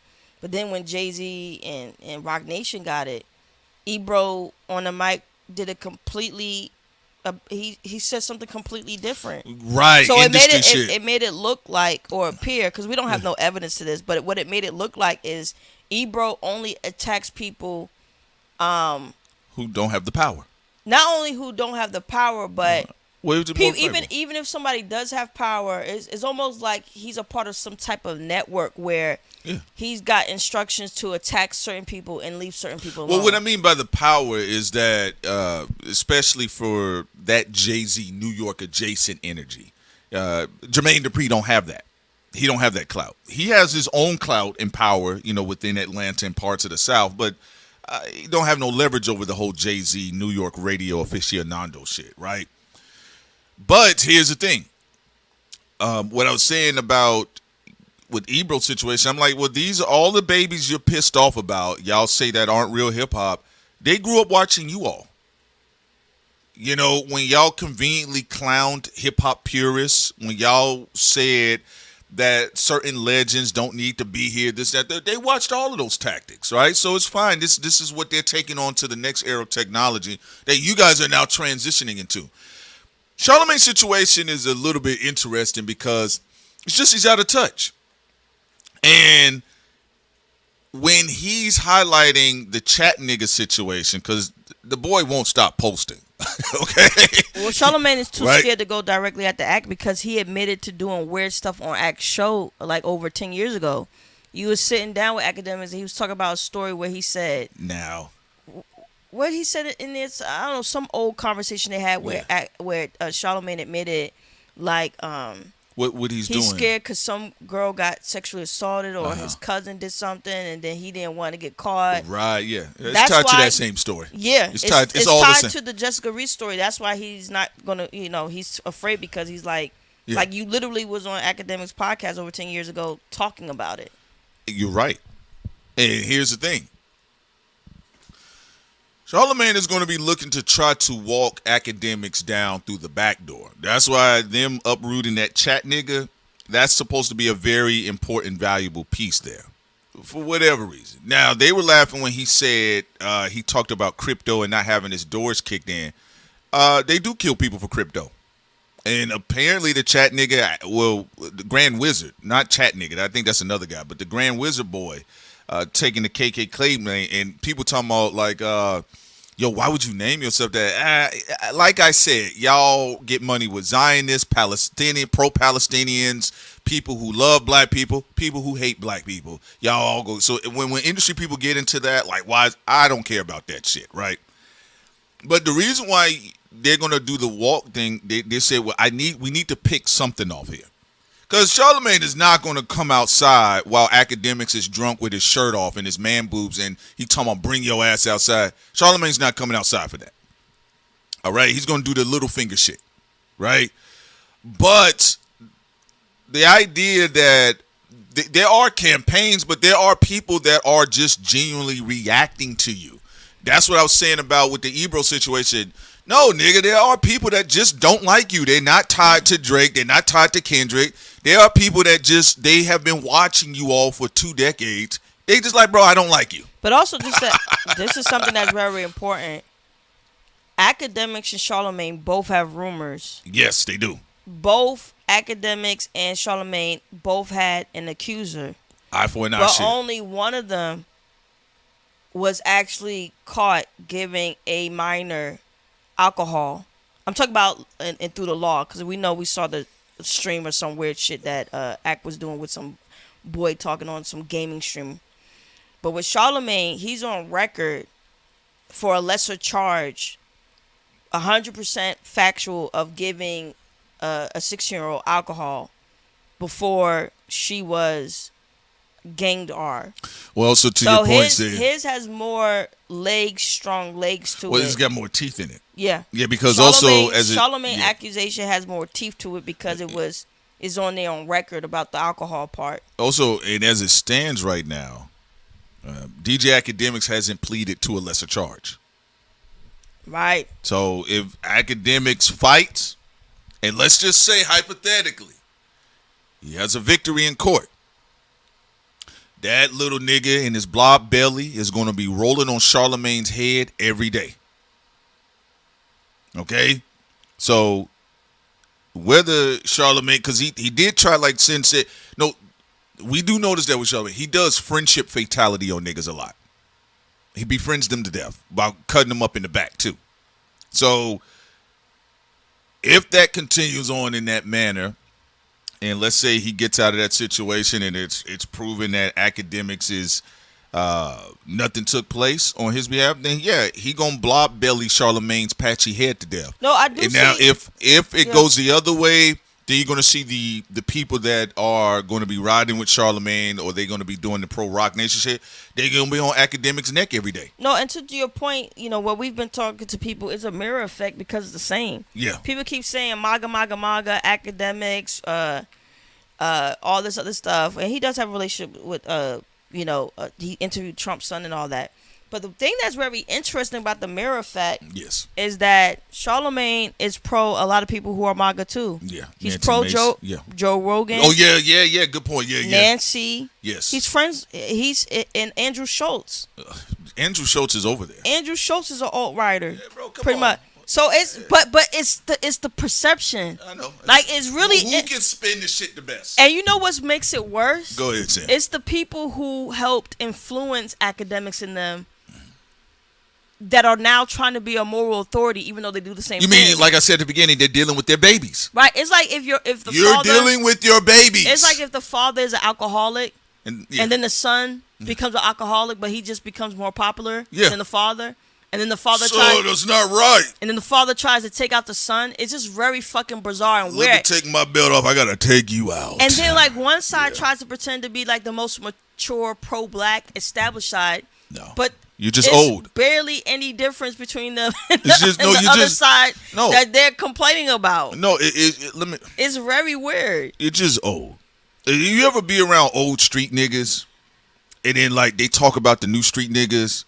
And they're like, back in my day, I'm like, back in your day, y'all was double crossing and killing niggas too. Shut up. Like, what are we talking about here? All right? I think you should be quiet, sir, because they're going to put you in the back of that waste management dumpster back there. All right? I think you should be quiet. So, no, to the point, and that's what I said about the Ebro situation. These are your babies. They will deal both sides like you guys do. They just do it through Twitch and Kick. No, that's the thing. That's why it's really interesting. Because, the pro-black, pro-Roc Nation side, like the Charlemagnes, they deal with a lot of pro-Trump people. Yeah, all the time. He's friends with pro-Trump people, MAGA people. Yeah. He's doing business with someone who helped get Trump elected, which is Andrew Schultz. Absolutely, yes. Charlemagne is a big fan of Bill O'Reilly. Yeah.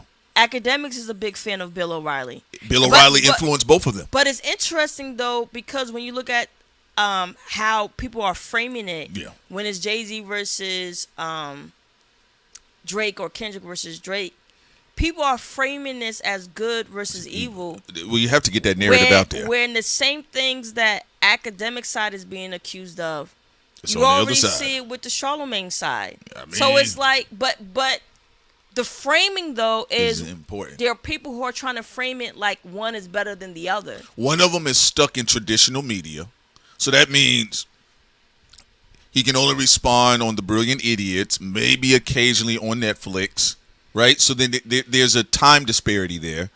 And even with, let's say with the Roc Nation, a lot of the pro Roc Nations YouTubers or people on X, they don't have the same level of visibility and clout as the Neon Boys and the academic And niggas. Neon was hanging out with Hit Boy, and shout out to Hit Boy. I do love Hit Boy's music. He also has responded to us a couple of times on X. Yeah. I actually really like Hit Boy, but I gotta call out inconsistencies. Like when people are calling out certain streamers on one side and this and that. But I said, but you and I, we've seen the streamers be everywhere. We've seen them be over there in the West Coast hip hop scene, Atlanta hip hop scene.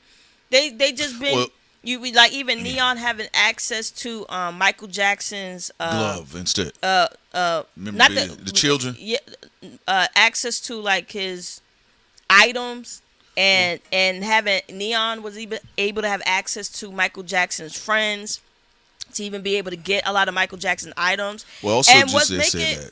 Just to say this one thing. Go ahead. What makes it even more bizarre is people look at Thought Crimes like we're crazy for pointing this out or like something's wrong with us. Niggas, we not. I'm like, bro, we just not drinking well water. If you say someone MAGA, but your friends are MAGA, and you say, yo, get this person out of the culture because they MAGA, but my friends are MAGA, and my friends who are MAGA, they're not even just behind the scenes, they publicly MAGA. And also, I give Joe Rogan shots out who's worked with the Trump administration. He's in the octagon in front of the White House. Right. Also, like, just to say this real quick. It makes it's like this doesn't make any lick of sense. To be clear, Hit Boy, I haven't seen him espouse anything politically. So no. Just to be clear. I was just saying that Neon was just in the video with Hit Boy. Neon gets access everywhere. Yes. He was on the Breakfast Club. Right there. Charlemagne and them. They didn't roast the shit out of him. They didn't talk about that cross-dressing hair of his. Yeah, like they like let's be real. Knox hit it. Like people are looking to find the lesser evil, but get your head out the well. It's the same thing. It's get the well water out of your mouth. You see people like literally doing the same thing, but saying what they do is different because no, it's not. A but. Well, my friends support MAGA and Trump, but this person is bad for being MAGA and Trump, but it's always but. My friend supports Pete Hegseth because he supports reparations. Huh? All right. So, yeah, no, I mean, look, that's why I said this is going to be very interesting. I do think a lot of you niggas are dealing with your own karma. See, when y'all was doing all that cute shit and shading the shit out of Black America and, you're sitting on there, your iHeartRadio deals or Hot 97, you didn't think nobody was watching. Y'all didn't think people would take the parts of where Charlemagne sniffs the chair of men and women when they get up. And you didn't think later on when that kid would grow up and be on Twitch and stream and kick all day and get millions of views. And they have an effect on your industry. Well, to add to that, I think people spend too much time trying to pimp their audience instead of letting them be. Like, with our audience, some people get mad at us. They leave for a while, come back, and be like, what's up? Like, I got to take a vacation from y'all. And we don't care because I want people to think whatever they want to think. I'm not here to program my audience they got to listen to everything I say. I think the issue we're having is that a lot of people have tried to brainwash their audience and having some form of moral superiority while doing the exact same thing that they are castigating others for, and not in light hypocrisy, but in grand hypocrisy. Like literally the same thing. Like how can you be friends with Nancy and also shout out Joe Rogan and give him love?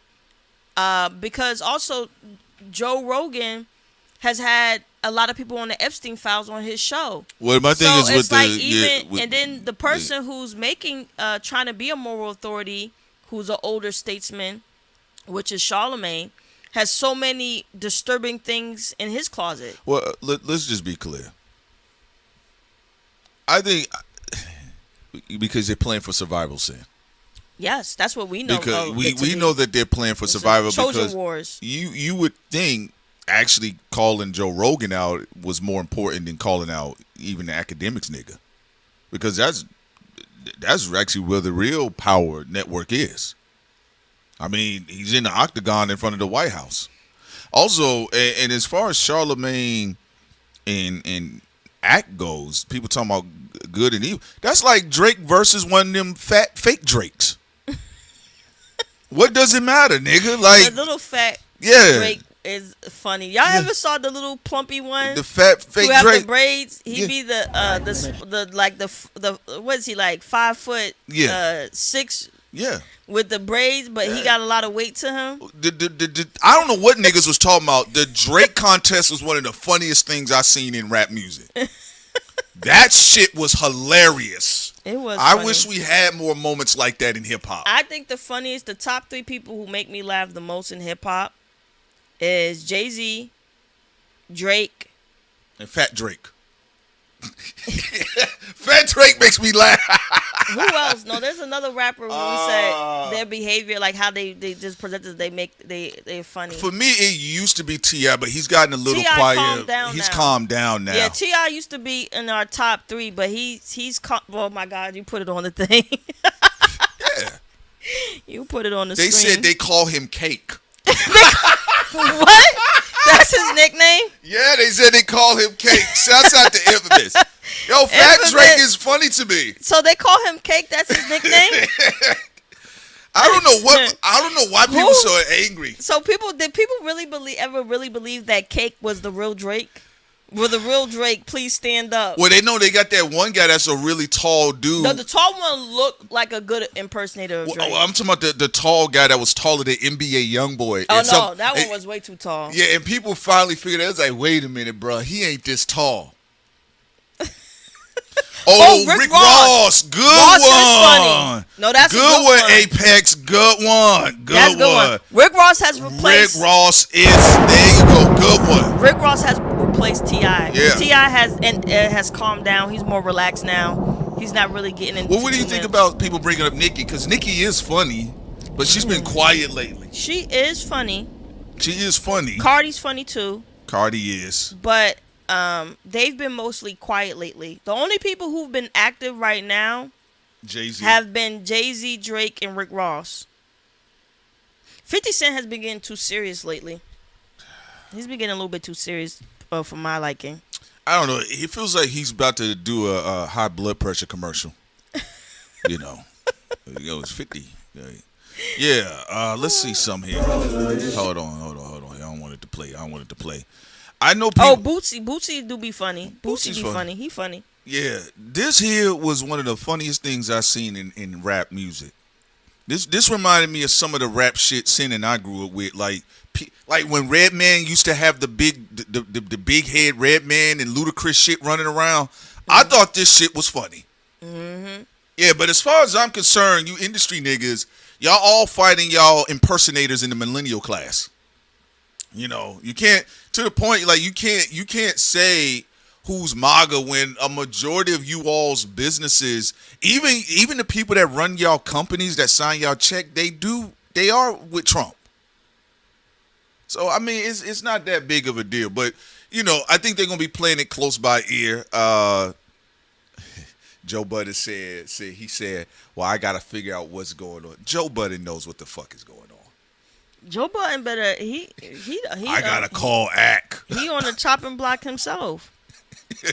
I gotta call ACT. I don't know what's going on. I didn't pay attention to none of this. Get the fuck out of here, nigga.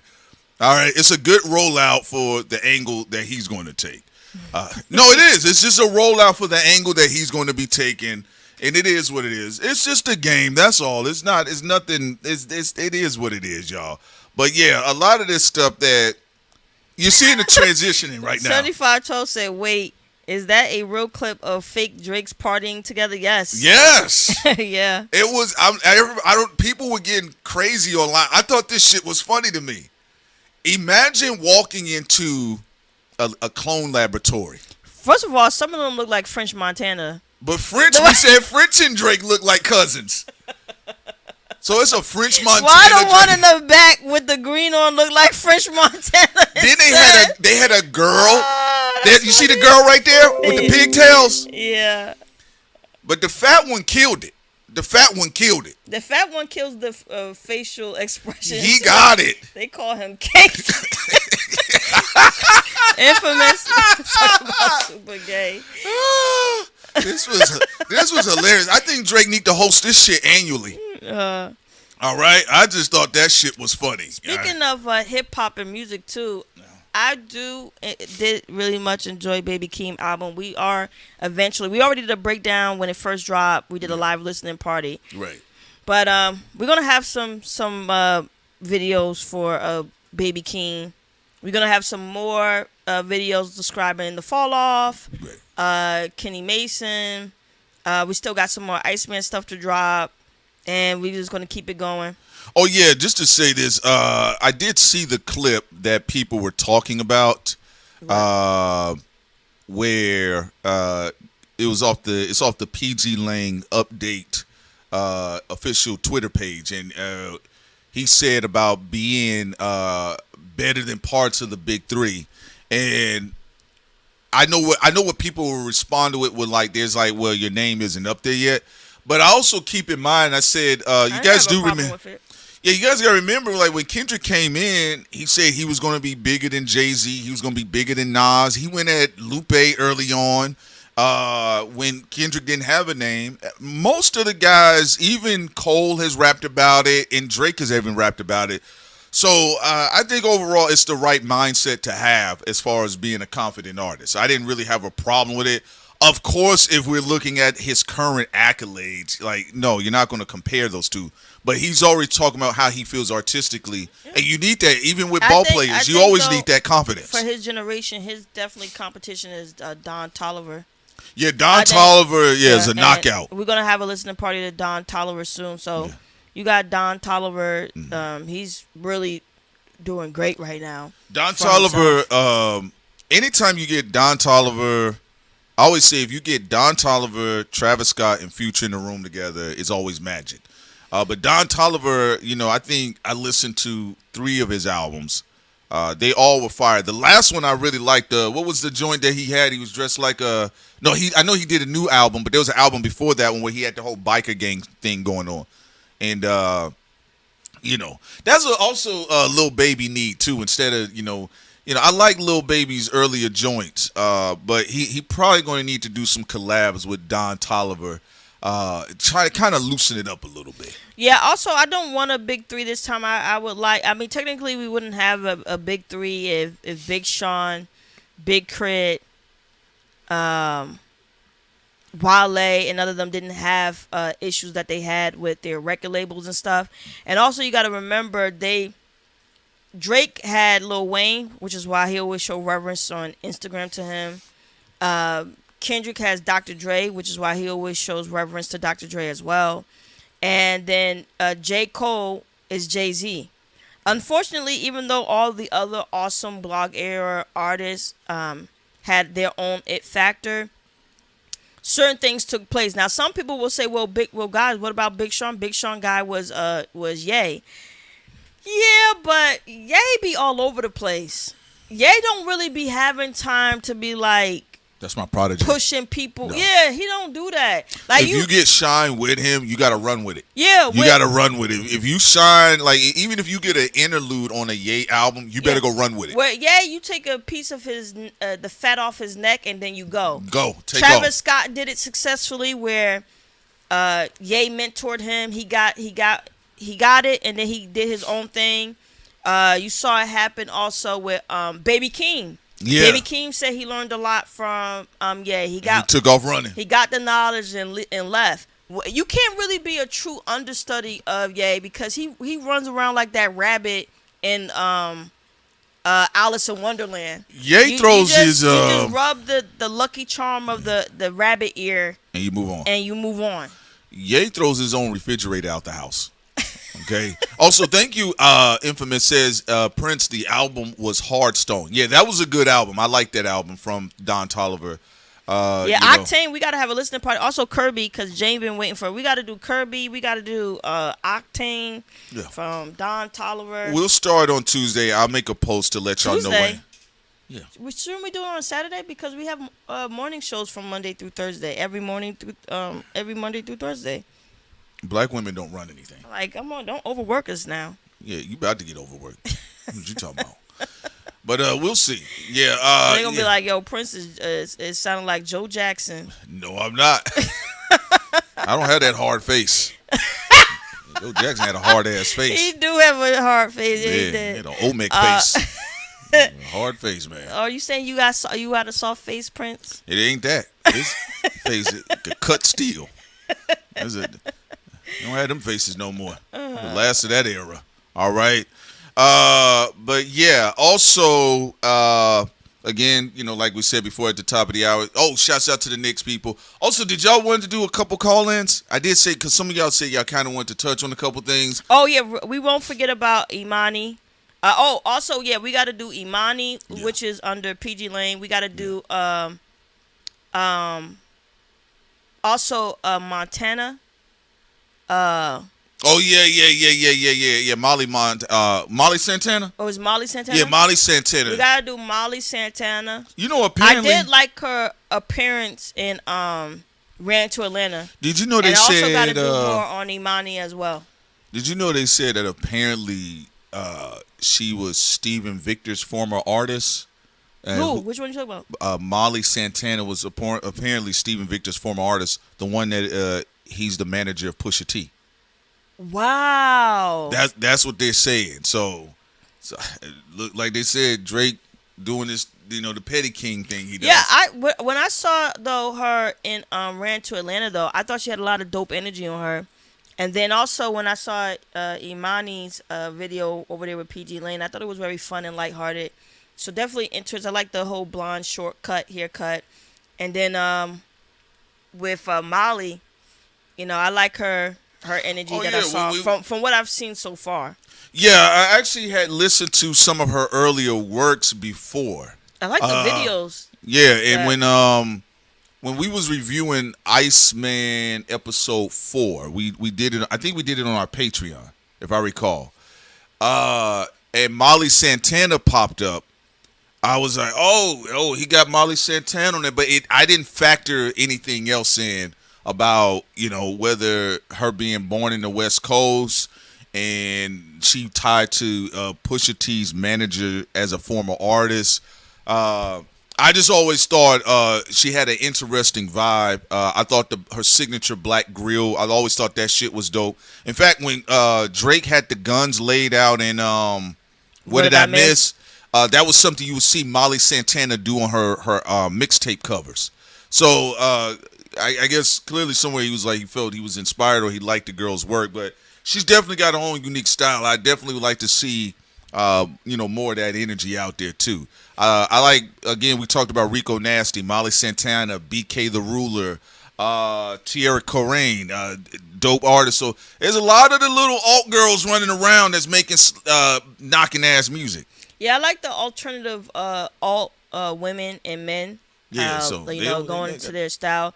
And I also like a lot of the R&B that's coming out right now. I even think like PG Lane approach of like just slowly letting Imani build her own character, no controversy. Yeah, I think that's a good idea. So I'm definitely going to be listening to Paper Cut and having a listening party to it as well. And we're going to try to partner it up. Shot very well. Some Kalani and all of that, so we can get a lot of the R&B girls in there. Also, in their music. No, you're right about that. Let me see some here, real quick. Saying there's a great point. Yeah, y'all. So we'll have it. I think we'll start on Saturday. That's what we'll do. We'll start on Saturday. Yeah, well, our listening parties have always been Saturday because people got to go to work. They be at work listening to us, Sin. Look, yeah, but all right. I'm saying like. When we have when they drop albums and it be midnight on a work day, look at you protesting. People do not be happy. Look at you. They have to go to work. They be listening. We listening party for 3 hours and then they have to go to work. Yeah.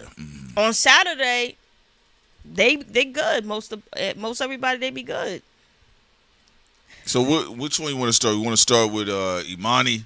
Before we do Imani, we got to do Kirby first because Jane been asking for it, and then we'll do Imani with Kalani and them, and then we have to all make it up for Robbie. We never did Wale yet with he wanted to be a whole DMV thing with Wale, IDK, and God, what's the other one? He talking about, but IDK make long albums though. What's the other one?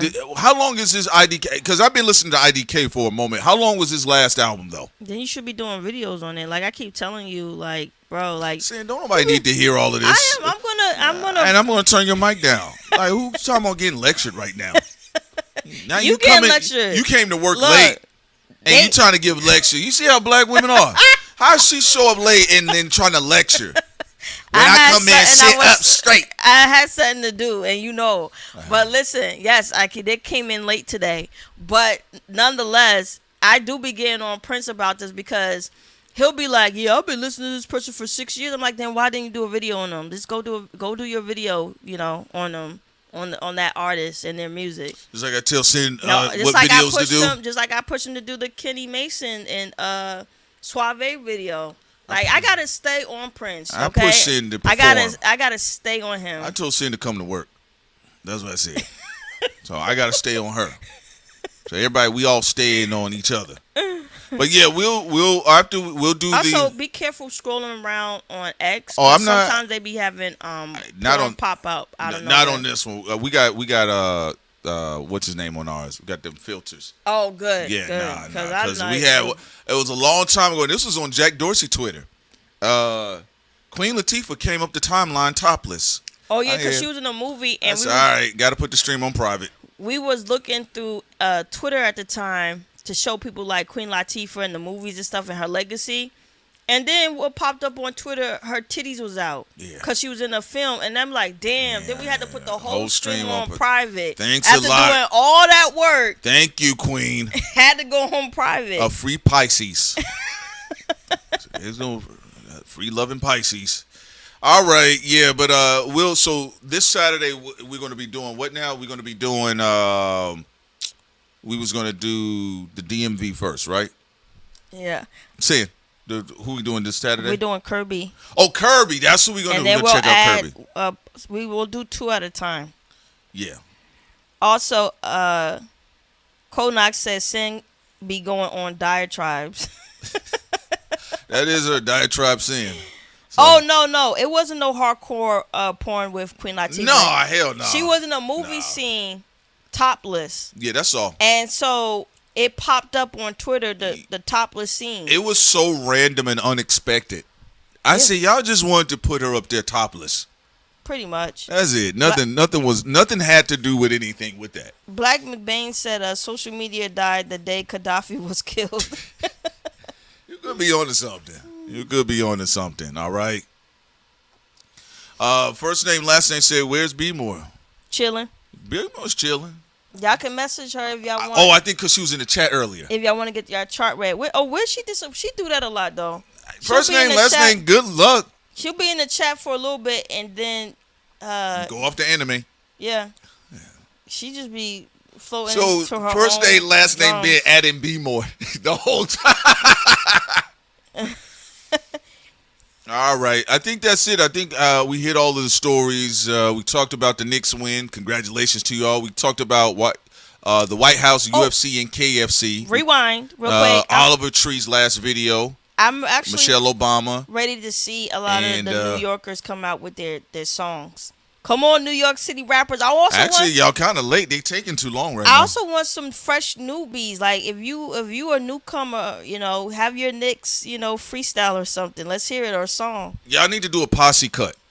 That would be nice. I do agree. I do want to see what everybody got to do, but y'all need to do a posse cut. Y'all might get a Nas and Jay-Z posse cut. Yeah, but let's see what else. We did Ack and Charlemagne, Meg Thee Stallion, Klay, the Ghetto comment, Ebro streamers, Drake's GIF. We'll see where his animated little thing is. All right. Sin, Was there any stories that you wanted to address? Who's taking mad long? What happened? Oh, you talking about open up the phone calls? What you trying to do? Oh, they're trying to do phone calls today? What y'all trying to do, man? Woo-wee. You know what? Yeah, let's open up the phone line since Prince said he got all this stamina. It's only sometimes Sin reminds me she's from New York. New York. Now I'm from New York. It's Jersey all day. Wimby, he's out on the bottle. Although New York do be trying to take some things from us, though. Statue of Liberty. That's crazy. But still, much love to New Yorkers. But do y'all want to talk to us today, this mormorning? Nah, Sin, we good. We good, Sin. We good. Did y'all want to call in? Whoa. Because if not, I'm going to go ahead and we're going to up out of here, y'all. All right? Oh, you talking about the freestyles? Yeah. That means somebody's working on a posse cut, Tay. When you see them taking this long behind something like this, something's going to drop on the day of the parade because, they still got to do their parade, the celebration parade. Mm-hmm. Yeah. New Jersey is cleaner. I do agree with that.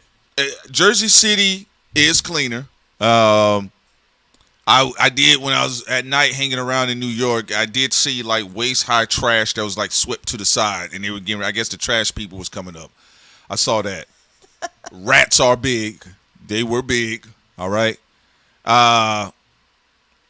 So but outside of that, y'all saw Be More a couple of days ago try to expose me about loving wild animals. Because I said, and then I'll be watching Animal Planet and then Animals Attack. Oh, Sin does. She like it when the animals. Sin do like it when the animals. I'm not saying I like when animals kill people. I just I'm talking about you said you like it when they do cut up though. No, you talk about no. Okay, the backstory. So Be More exposed me because she was like, y'all know, Sincere been trying to get a wild animal. Mm-hmm. First of all, people have pet ferrets all the time, but Be More said they stink. Mm-hmm. So I was like, all right, fine. They do, because one thing I did agree with Be More about though is she said she don't think is cool that their glands are removed. So I don't want a ferret glands being removed just to have them inside the house. Fine. Then there's another one that also raccoons, mischievous animals. No, Sin like all of the trolling animals. All of the trolling animals. Any animal that you think is trolling. Otters, ferrets. You see people in Asia, they be having pet otters. The otters, though. They look adorable, but they can be very deadly, though. They can be deadly. Yeah. Yeah. They can be deadly. Yeah, all of the badass animals. You right, Be More. Yeah. I don't know. I'm thinking about starting an animal channel. You should. Mm-hmm. Oh my God! I don't know where you're going with this, Code Knox. I don't know. Code Knox, let's not do that. Now we Code Knox. Now you sounding like Charlemagne. All right, come on now, Code. I love you, Code Knox, but now we being weird. I love you, Code Knox, but you would not. They said that last time when I had put the characters in them bear suits. Yeah. No, I don't. Thought crimes are some furries. I do not be putting what? I do not be putting on animal clothes and having sex with people. No. That's not my. We'll leave that for the. I don't do furries. You don't see me dressed up as no bear. We leave that for the World of Warcraft niggas. Yeah, you don't see me dressed up as no lion. People having sex with the Cyclops. Yeah, that's not gonna happen. Shouts out to y'all. Keep living how you living. But I mean, if other people are furries, that's their thing. But it definitely not my thing. I think I am gonna start a channel where it's like talking about, animals and insects and like ant colonies and all that. I told you to do that before, though. I did. I told you. I said, you should. Now you see what I'm talking about. See, I did tell Sin like what? How many years ago that was? I said, you probably should do that now. Get into it. You see how Prince sometimes be making. It's ain't making none of. Them black women can't gaslight me. No. I didn't say making anything up. Don't you dare try to gaslight me. I told you. He be making us sound like an old couple sometimes. He's like, and I told you. I've been told Sin she should have started an animal channel. You should go have an animal channel. Yeah. But you don't listen. Afro-headed Americans. All right. But at least you ain't calling us in with the ER at the end That like was Nick. wow. But no, yeah, I don't know. I'm thinking about it. Just do it. Do it. I'll set it up. We'll set it up. We'll get you going. Let's go. Let's go right now. All right. Besides it, people need something to break all of this energy up. You know what? Who's the creepiest shark though? Is the great white. Oh, you know what? Did you because see? When they attack people, they've like literally sawed people in half. Did you see the video I sent you? They jump high into the air, like push the person all the way up and grab their torso. Yeah. You know how many videos I watch where every time a great white has attacked, they split somebody's torso in half? Yeah, they ain't got nothing to do. What the hell you mean? Niggas They ain't got don't nothing got to do. nothing to do. Yeah. What? You said They just float That around. Ain't got nothing to do. great whites are creepy because they Now- don't have nothing to do. That is true. They just go around being predators. But I like then- the killer whales though. I like the killer whales Well- over the great white though. I like when they hunt the great white too. I That makes like- me laugh. It does make me I laugh. like killer whales because they don't attack humans. No, they won't. But I will say this: They do go after the great whites though. even though shark attacks are rare, but once they get you, That's it. Jesus. Did you see the video But I wait a sent you? minute. I gotta say something real quick before you talk about the video you sent me. Whales, they do rip out the liver Yeah, the shark. of the sharks, and the sharks drown. I said I didn't know that before. Like that's And the crazy. shark they don't have no arms to stop it. It's crazy. Like think about it like a whale, a killer whale ripping the liver out of a shark. Look how precise they are though. And it was precise. And then I saw the video. The shark was drowning. I'm like, what the hell Now is you're going drowning on? in the water you breathe. That's crazy. That is crazy. Oh, I was gonna say the video. Did you see the video I sent you? I sent the video. Did y'all see the video of the guy on the boat and he threw some dead fish in the water because I think he was trying to get the shark to get away from him, and the shark just started circling the boat, and he said, "Oh." Hold on, let me see if I can find it. You could play it for them. I'm gonna play it for y'all. Also, there was one though that used to give me anxiety. I used to watch the coverage of the baby cheetah because I love cheetahs, and it was like after a while I stopped watching it because I'm like I don't want to see this baby cheetah get killed. And they was like doing like it was like a whole like little docu-series on the baby cheetah. Did anybody see the baby cheetah docu-series? Will the cheetah survive? Yeah. Oh, he is struggling. So I was like, I Predator moved comes in past for that the one. attack. Oh, he is lucky. So look, here it is, y'all. This is the one saying I sent this to you. Look, there's the shark. The shark sees what he just threw and looked at him and starts circling the boat. He said, I don't know what you're talking about. Look at that. And it floated right above him. Said, Well, man, people forget that sharks can recognize patterns as well. look at that shit. He said, that ain't what I came over here for. Shit. Look at this here. He said, yeah. Look at him. He said, I want you, partner.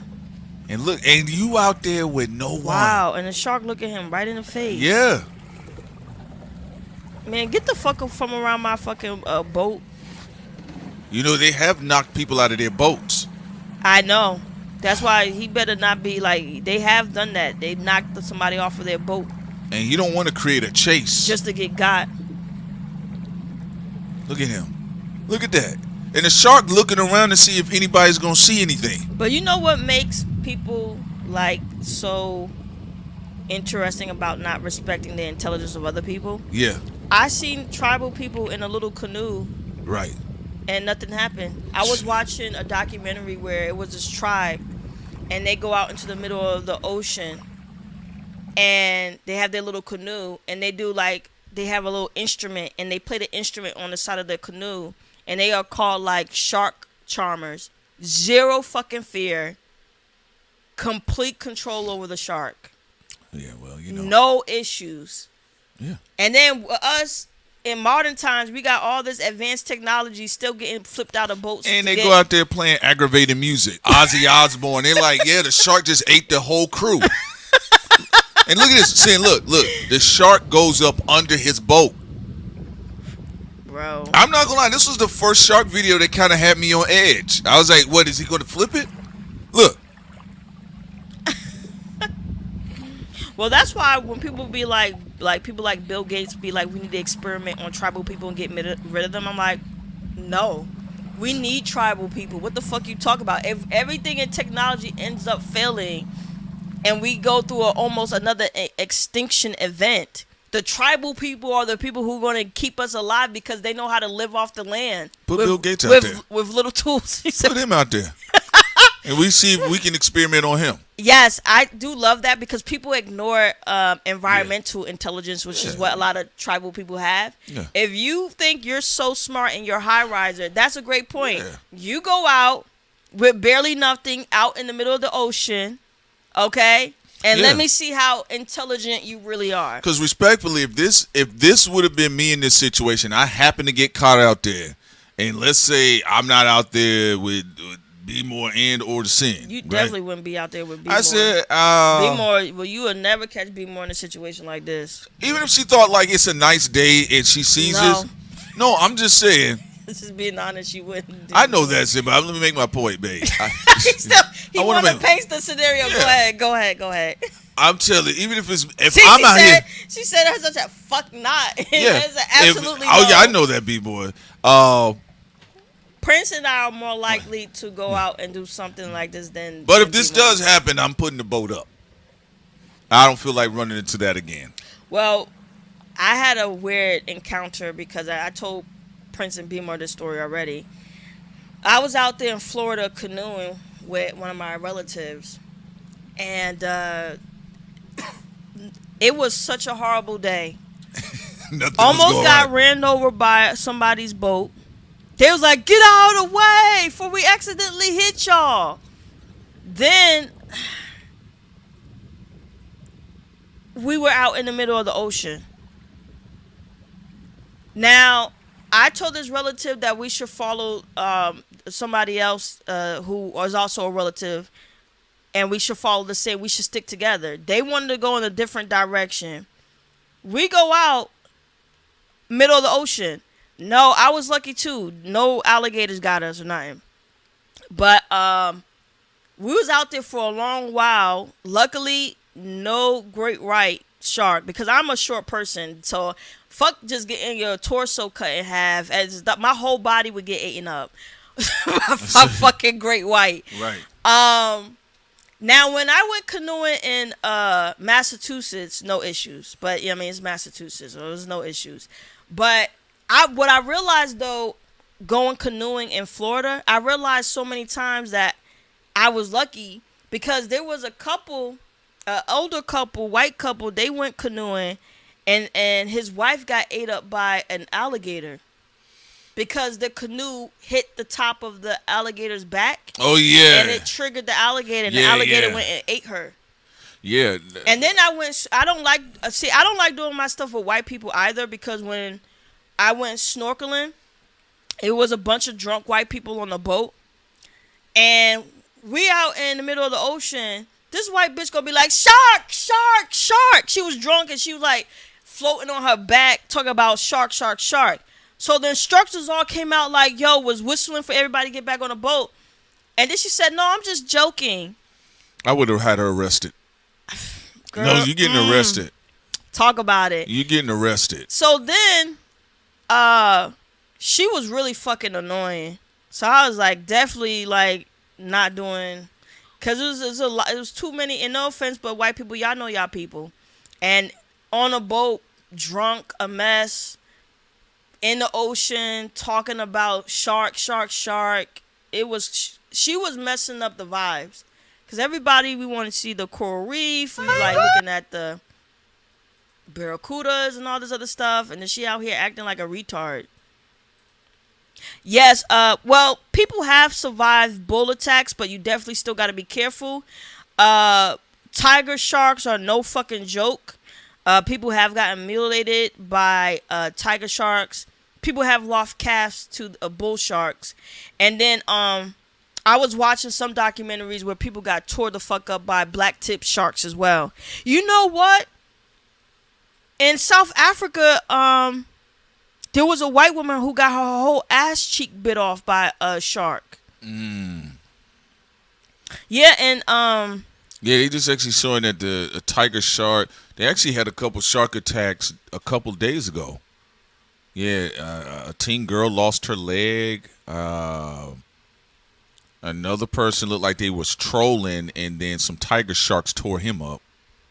What? how he was trolling a tiger shark. Yeah, what's up with people? What's up with the guys like trolling sharks? What's that about? I don't understand that. That's on the bucket list.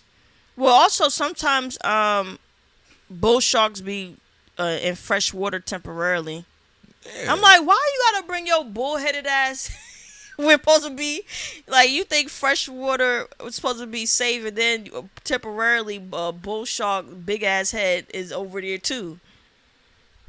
So they said, like, Jen said great whites are the Nazis of sea animals. They really are. Yeah. I'm not gonna lie, like, it's very rare for them to attack, but if they do attack you, like, I've on all the documentaries or videos when someone got attacked by a great white, it was like 99% fatality. Look at this. You know, one woman, she was trying to get back to her boat. The great white split her torso in half, right, and then came back and decapitated her fucking head. Them great whites are sick, crazy. And you know what? Another thing I found out, which is even creepier. Sometimes they travel in groups. A lot of times they do. And scientists said they were just now understanding how they. That's why I told you I mess with the killer whales. I actually used to like to watch the documentaries when they said like there were a collection of great whites, and then they said afterwards they said when the killer whales showed up that the great whites were gone. Yeah, go to a different Shit, video. it's gone. Hey, All man, right, no, show another shark video. No, it's gone. I told you it's a delay. But yeah, they got I actually see a lot of videos of people trolling sharks though. That clip that y'all saw was the shark swam between the two children before it had a fatal attack. But some of the people said when you're seeing the sharks, why are people just standing around calmly? No, they're supposed to calm. You supposed to be calm with a shark, but you're supposed to evacuate. Well, they said they didn't move anybody. Nobody was moving. That's the problem. They should have. Yeah, that's the point, though. And you shouldn't be leaving your kids out there either. But there's certain places where, going back to what I was saying, there was a group of sometimes great whites actually travel in groups. And there was two people who unfortunately got ripped to shreds by 3 great whites that were traveling with each other. It was crazy. Flo said, did the kids get attacked? No, they said some adults got attacked.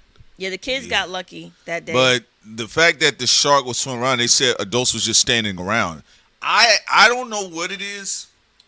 I've seen so many videos of men trolling sharks, a lot of drunk dudes trolling sharks, and then they get hurt or they get maimed or killed, right? Then I've seen situations where sharks kind of make sure a little bit, and they're like sending out those warning signals when you see them swimming in a certain way, like close to people, and there's people just standing around. Like, I'm like, what's going on? Why are y'all just standing there? You know, it's not like they're waiting to make sure they don't like trigger anything. That's different.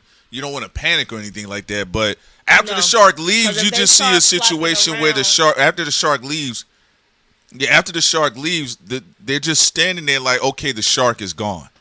And it's like, and eventually they said somebody gets attacked.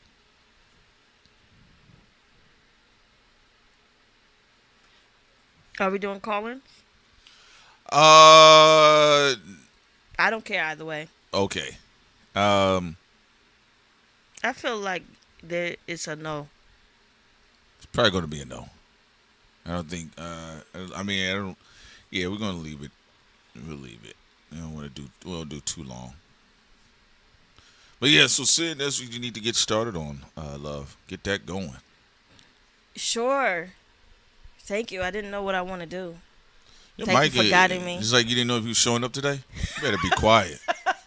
Hey, you need guidance. If I can take guidance, you can get guidance too. What guidance? Ooh! What guidance have I given you? Jesus Christ. Yes, sharks have been behaving differently, Did y'all especially see in that? South Africa. People been getting torn up. Y'all saw that? I'm going to put this on the screen. You want to see it, And it's usually real quick, and it's usually white tourists, not even the people who are indigenous to South Africa. All right, what you got? Y'all want to see that? It's going to be a delay anyway. The great white got messed up by a killer whale.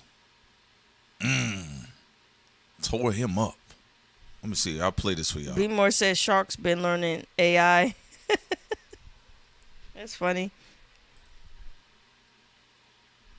I don't know. Some feels like you think we would get into an argument if we was out there. That's silly for you to think that way. I just asked you a question. It sound like I just asked you a question, just like why you talk about what's silly. It is. I think it's silly for you to answer that way. You see how we can Ooh, look at that. keep doing that? That was a good video. What's up, Jane, in the building? Victory said blessed and highly favored. There y'all go. 4253 said healthy mansplaining 101 by Prince the Don. Yeah, y'all saw it right there. The Killer Will fucked up that great white. Fucked him up. McBain says Sharks got a pick or Anthony Fantano on its grocery list.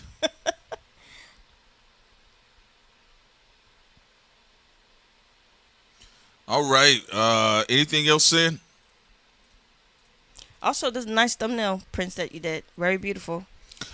In the Kanye situation, somebody said, why is Kanye up there? Originally, we was going to talk about Kanye West not responding back to Jay-Z. Oh, you didn't add a little bit of it? What do you mean? Because they're going to say it's false advertisement. You got to say something a little bit at least about Kanye. I started talking. I don't think anybody cared about Kanye at that point.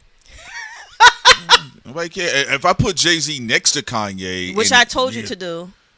No, we was going to put two people up in there. No, you switched and you kept No, we had switching up. Elon in there. No, I didn't ask for Elon to be there. We talked about the trillionaire stuff. No. You switched it up to that. I want to break it up. I want to have Jay-Z in all these thumbnails. That's exactly what it was. We got to break that like, shit up. Stop it. Like, that's why I told start you. looking like them niggas How you always gonna- talking about Drake. So what? We can All talk right. about whatever we want repeatedly. That's why I got Megan and Kanye up there. But we were supposed to have Ye and Jay-Z in there to talk about, wow, Ye is really quiet. You know? If people see Jay-Z a lot, who cares? Well, who cares that Kanye up there and I didn't talk about it? I mean, they will say false advertisement, though. I mean, then Gotcha. don't have him in the thumbnail. All right, it's not that big of a deal. It's just Kanye West. He didn't respond back to Jay-Z. Flo said, nah, talk about dude. Laughing my ass off. Yeah, like. You talk about him there. We don't have Jay-Z up, so we're going to have to wait till the next time. You don't need Jay-Z to talk about Kanye. It was a Kanye-Jay-Z conversation. Okay, we can you still need say both of them in the I thumbnail. don't have Trump in there. I talked about a bunch of other stuff. I don't have nobody else in the thumbnail. Everybody I talked about. Please don't spaz out on me, okay? Calm down. Now let me stop messing Your with mic you. is off, nigga. There you go. How about that? Your fucking mic's off. You're gonna be a gaslighting niggas. Now her fucking mic's off. Sin came in here fucking around. I saw how smooth the stream was going. And she talking about, oh, we're gonna have arguments. It was shark attack. It spaz out. Your mic off. No. Oh, disruptive little ass. There you go. She in the thumbnail, but she not on the mic. How about that? Okay, that is not how the show goes. All right, you gonna behave? You gonna behave? All right. Yeah, sitting up here gaslighting. That's enough. Talking about don't spaz out. What type of Karen shit is that? Little rude ass. Go ahead, Sid. All right, I'm back from the Phantom Zone, everyone. All right. I hope I haven't been getting on your nerves too bad, Prince. A little You bit okay? you have been. You've been I getting on can my tell, nerve. 'cause You've you been getting on my nerve a you little get this, bit. like, you know when I know when you're mad at me or getting irritated with me is when your complexion turns to like the Grand Canyon. Has like that reddish tan brown hue. I'm like, oh, okay, I'm getting on Prince's nerves. Let me Because walk, sometimes let me Sin- walk it back a little bit. Because y'all got to understand, sometimes Sin with her ADHD, sometimes she loses focus of the topic and then start focusing on me, like messing with me. I'm like, girl, get back on the job. So you don't want me to focus on you? No, not on this one. I'm at work. All right. No, the only reason why I switched it up because I did want to address the Meg Thee Stallion shit.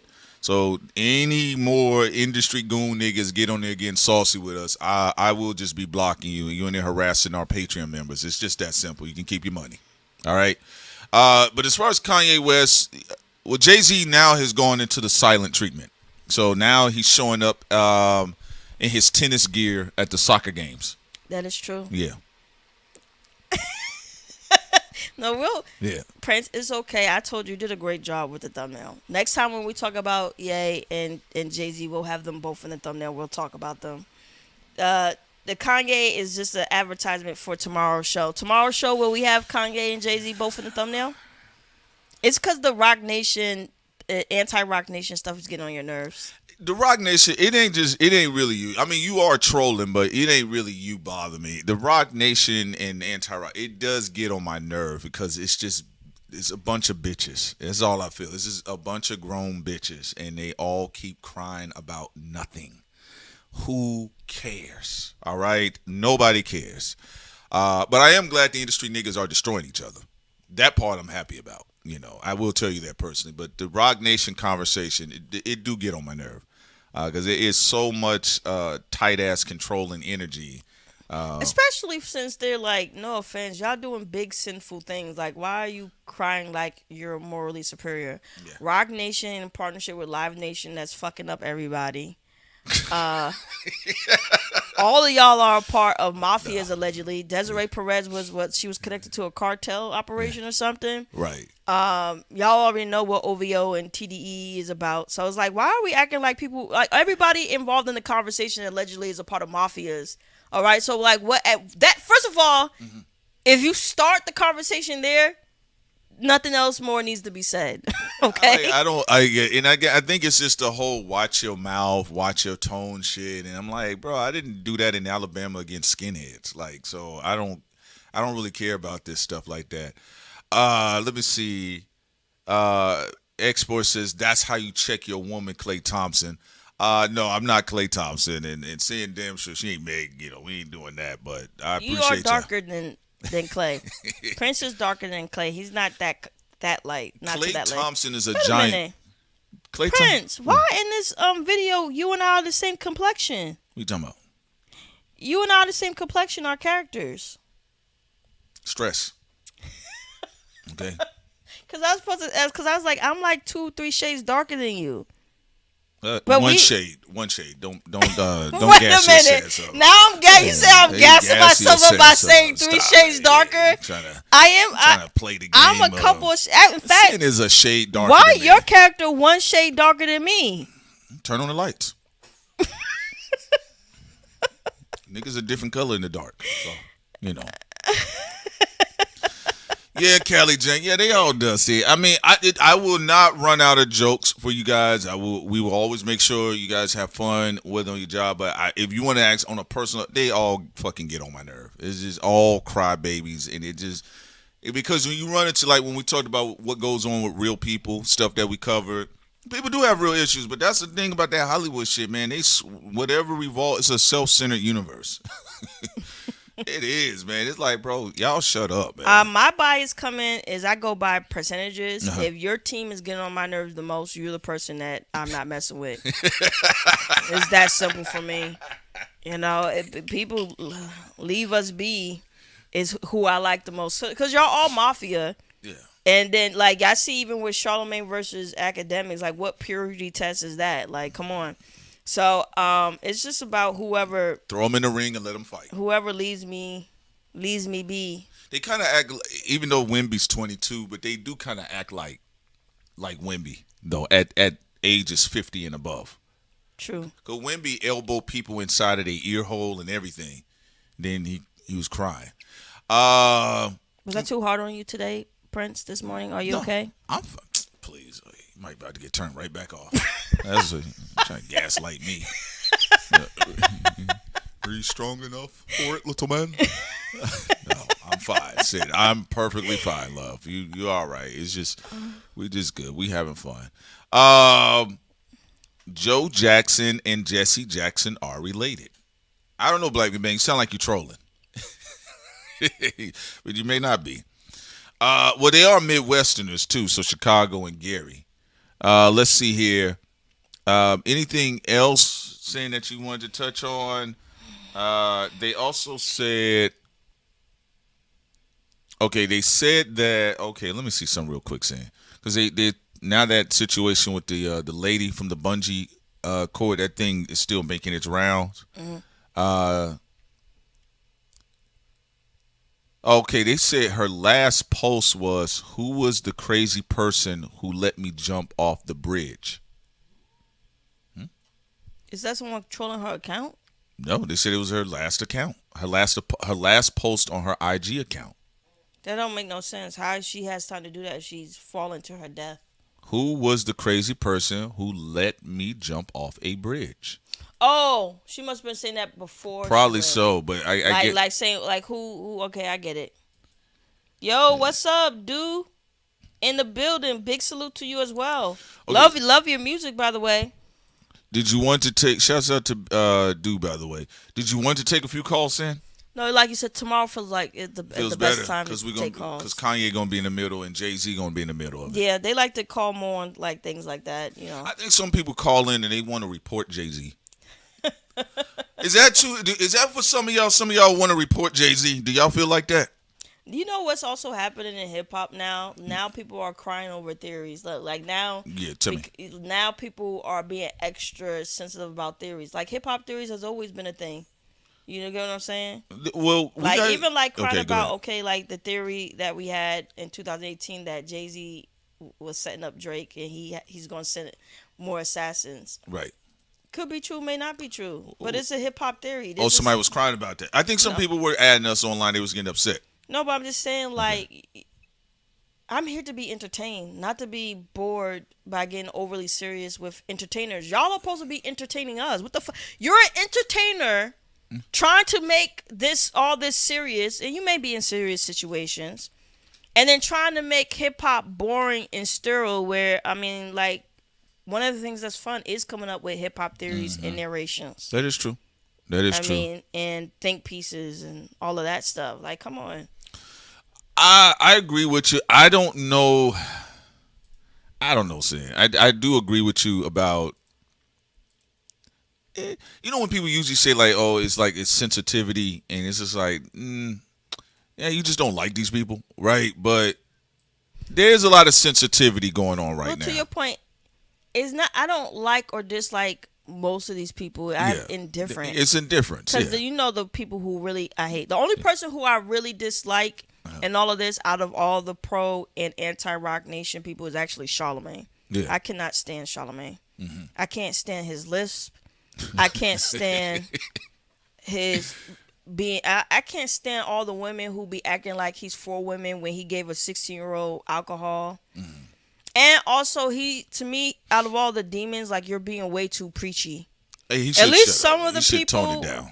in this pro anti Roc Nation, they know who they are. They know they dusty. They know their shadow self. They know they dusty. Yeah. I don't like how Charlamagne like is. He come at you like TD Jakes. Yeah, like, nigga, who the fuck are you? Have you ever been swallowed? Yeah, like, so I can't. And this is not new. I've been years ago said I couldn't stand him. Well, I don't know what they're crying about theories. That's one of the greatest things in hip hop. The Don Illuminati 7-Day Theory, ladies and gentlemen. One of the greatest hip-hop albums of all time. Beautiful masterpiece. All right, so I don't even know why they're crying about theories. Okay?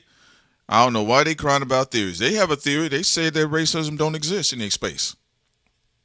So, yeah, that's all. Every now and then, I mean, I like to have fun, you know, doing the Jay-Z voice, or we do the skits and things like that. New York City said the lesser charged lisp. Yeah, but no, they do get on my nerve about how serious they get, though. I do make fun of them still and do laugh and keep it moving, but I'm telling y'all, it's like they're trying to hold this over for what? Saying a generation? Prince, why you have our bookmarks up like that? You know people going to be looking at them bookmarks. What is it? There's nothing up there. All right. I mean, that's all you had to act There's like. something I could point out, but I'm not gonna do it. Saying you.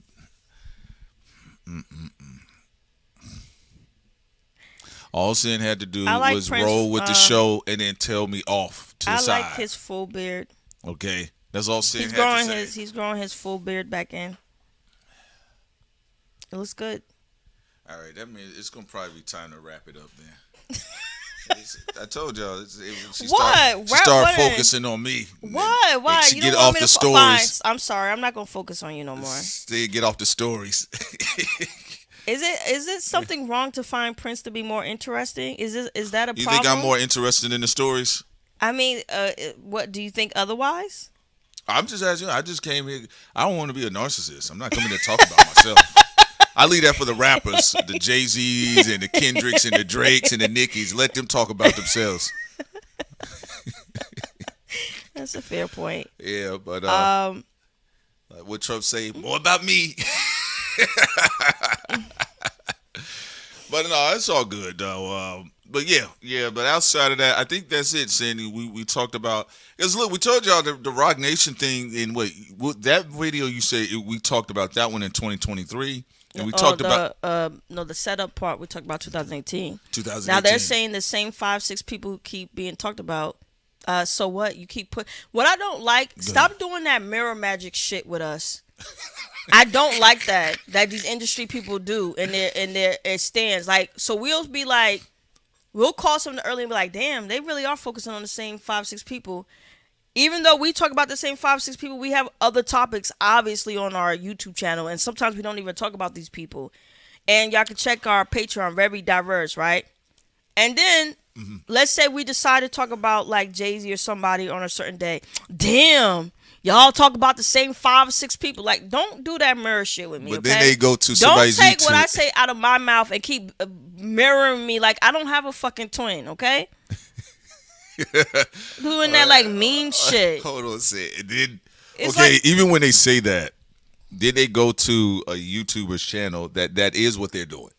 Exactly, but the but commentary slanted to to where somebody that they like. right or dislike. I know what you're saying. Yeah, it's like when we was like, damn, it's like the big three is the Bermuda Triangle. Like we said that that's what we thought. And like I just said, don't come. Like I remember one time even when we talked about 50 Cent and Drake. Yeah. And it seemed like 50 Cent had chose Drake's side in the battle. Then when we made a video about 50 Cent trying to like start with what's her name from Florida with TDE? Doechii. Doechii. Yeah, Doechii. Then the person responds back, 50 ain't even that smart, and y'all some suckers. He was backing Drake in the battle. Huh?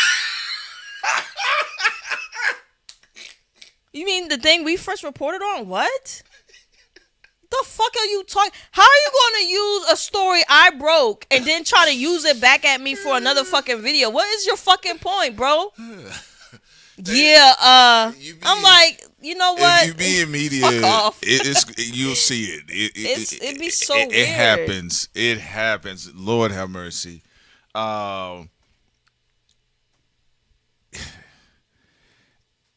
People in media lie like people in media concerning politics. It's the same thing.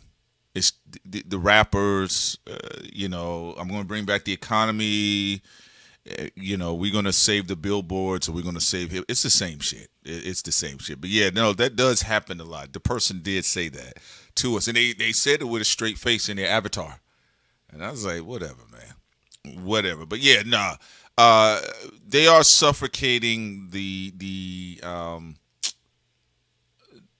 not for us, but I get tired of a lot of times people they groom blow into my face crying about stuff, so like we said, we report stories, that's just what they are. There are bigger things that are going on, and it's not that serious. You got to go outside and get some air. Well, Nick exposed it. Yeah, go ahead. We're ER Media. So, you know how if You know how the in this NIGGER media. You know how in this Trojan War, like depending on like if you have a certain background, they try to wine and dine you to recruit you. Yes. You know. Yeah, they do. Do you want? Well, they take their time. You shouldn't drink their champagne because they do be putting drugs in it. Yeah. But they be offering people a bottle and be like, yo, here's this luxury steak and all that. Be in a red room with Diddy. No. But when you NIGGER media, you know what they try to do? Their form of recruitment is telling you what to do and bullying you. And y'all ain't nothing but with urban media. No money. Urban media. It's like it's so bizarre. Look, I am not your hero. I am not your hero. If I'm gonna help people, it's gonna be the people of Gaza. It's gonna be people for reparations. It's gonna be people who actually need my help. Take your spoiled rich ass and go to their team that you pay. You pay your publicists to make you look good. Why the fuck are you crying to my fucking channel? You do not pay me. You do not put money in my pocket. You're not my fucking boss. Go to your industry team that you pay to make yourself look good and to deal with negative stories and go do your job. Go have your people on your team do their job. But they can't though. What's the problem? Yeah, but NIGGER media, that I said that was, and then they said that they got a group chat, and everybody they got us in there NIGGER media, and they said that they call academics and Tasha K that as well. I said then you can get your black ass off of our Patreon. Go, move. You ain't moving fast enough for me.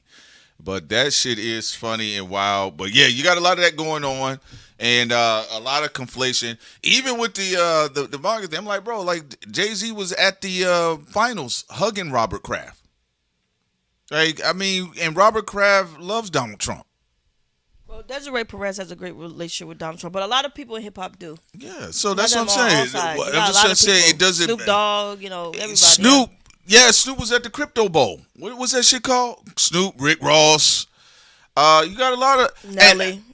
None of it bothers me. Only when we get into like this, like you know what it is, Sam? What is that? Sacrilegious play?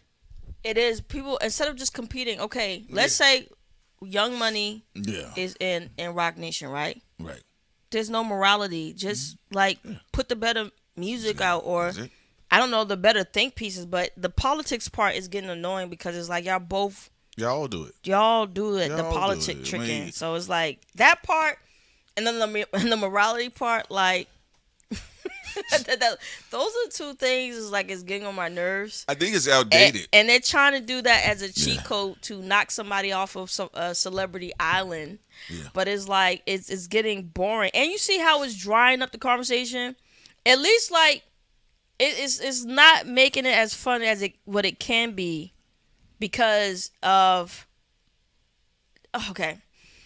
It's like when someone said in the chat, just because we said Iceman wasn't a bad album, they said, the real gangsters and all street people that y'all talk about being criminals, they have more integrity and stuff than you. Sir, shut the fuck up. Who said that?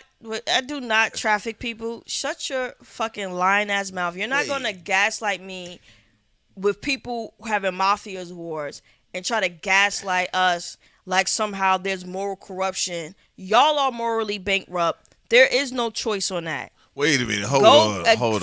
Remember back in the day, they used to try to at least do entertainment verses, like who's going to have the better music, who has the better disc records, things like that to try to sway the public. Wait a minute. Somebody said, because of our statements about Iceman album, that street niggas got more integrity than us. They must be talking about them street niggas who be scamming black businessmen and women. Great integrity. Or maybe they're talking about the integrity of duping people into a battle that seemed like it was just supposed to be on hip hop, and then it's actually more about something else. Yeah.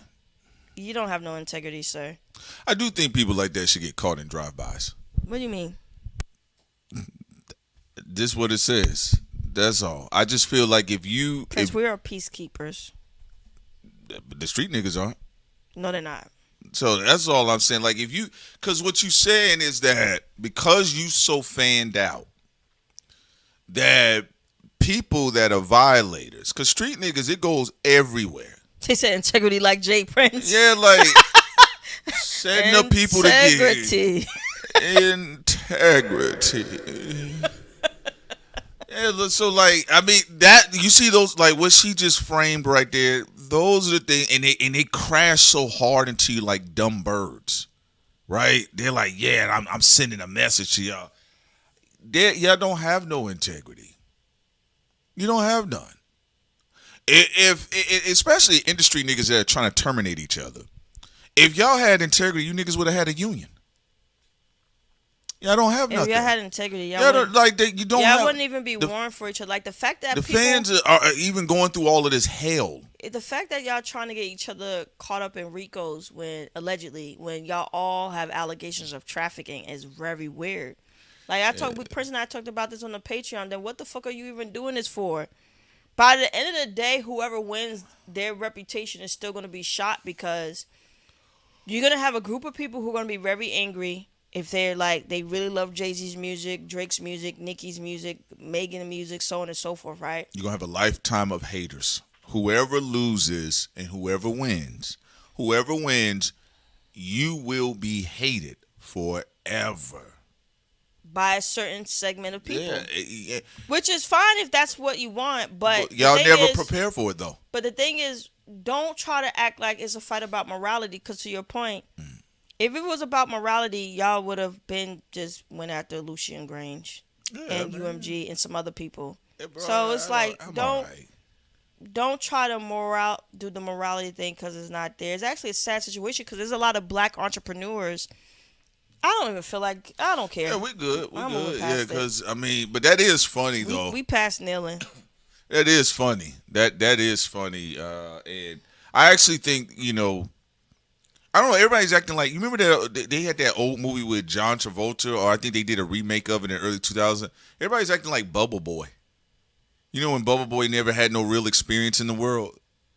Well, they gonna say they had. They street niggas like they getting it out of the mud. That's the real world experience. If you a street nigga, like, what are you doing on social media harassing music nerds? I know Pluto on Aquarius. Yeah. So they're gonna be, mafia people are gonna be online directly for a while. For a long time, yeah. Yeah, see, that's right. We gonna be like 20 years. 20 years online with mafia people. No, I'm running for office. So I can, yeah. So we can, I'm running for office. So I can put up some restrictions on the internet. You gotta do 20 years. That's what's gonna happen. Wait, you gotta do 20 years with the Italian mafia, Jewish mafia, Crips, Pyru, Bloods, GDs, all online. No, because if they feel like that, then all on the internet. The mafia people who wear suits and ties. No, like I might have to run for office.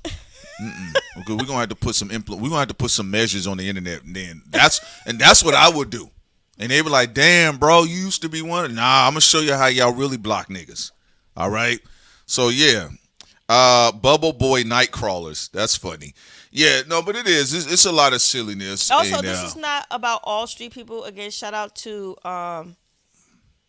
the GD. The Gangster Disciple. See, don't go through the list, Sid. Oh no, it's an individual. Oh, I'm not shouting out an entire gang. No, I was about to say, Sid was about to go read the list. So I thought that would have been funny. Oh no.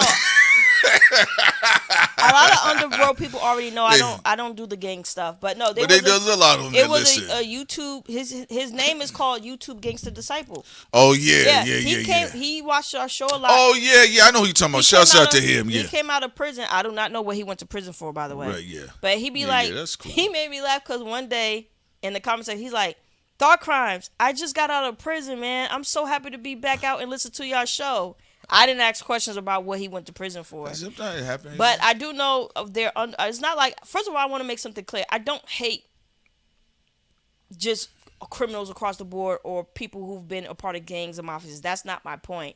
My point is those who pretend to be morally superior or they use important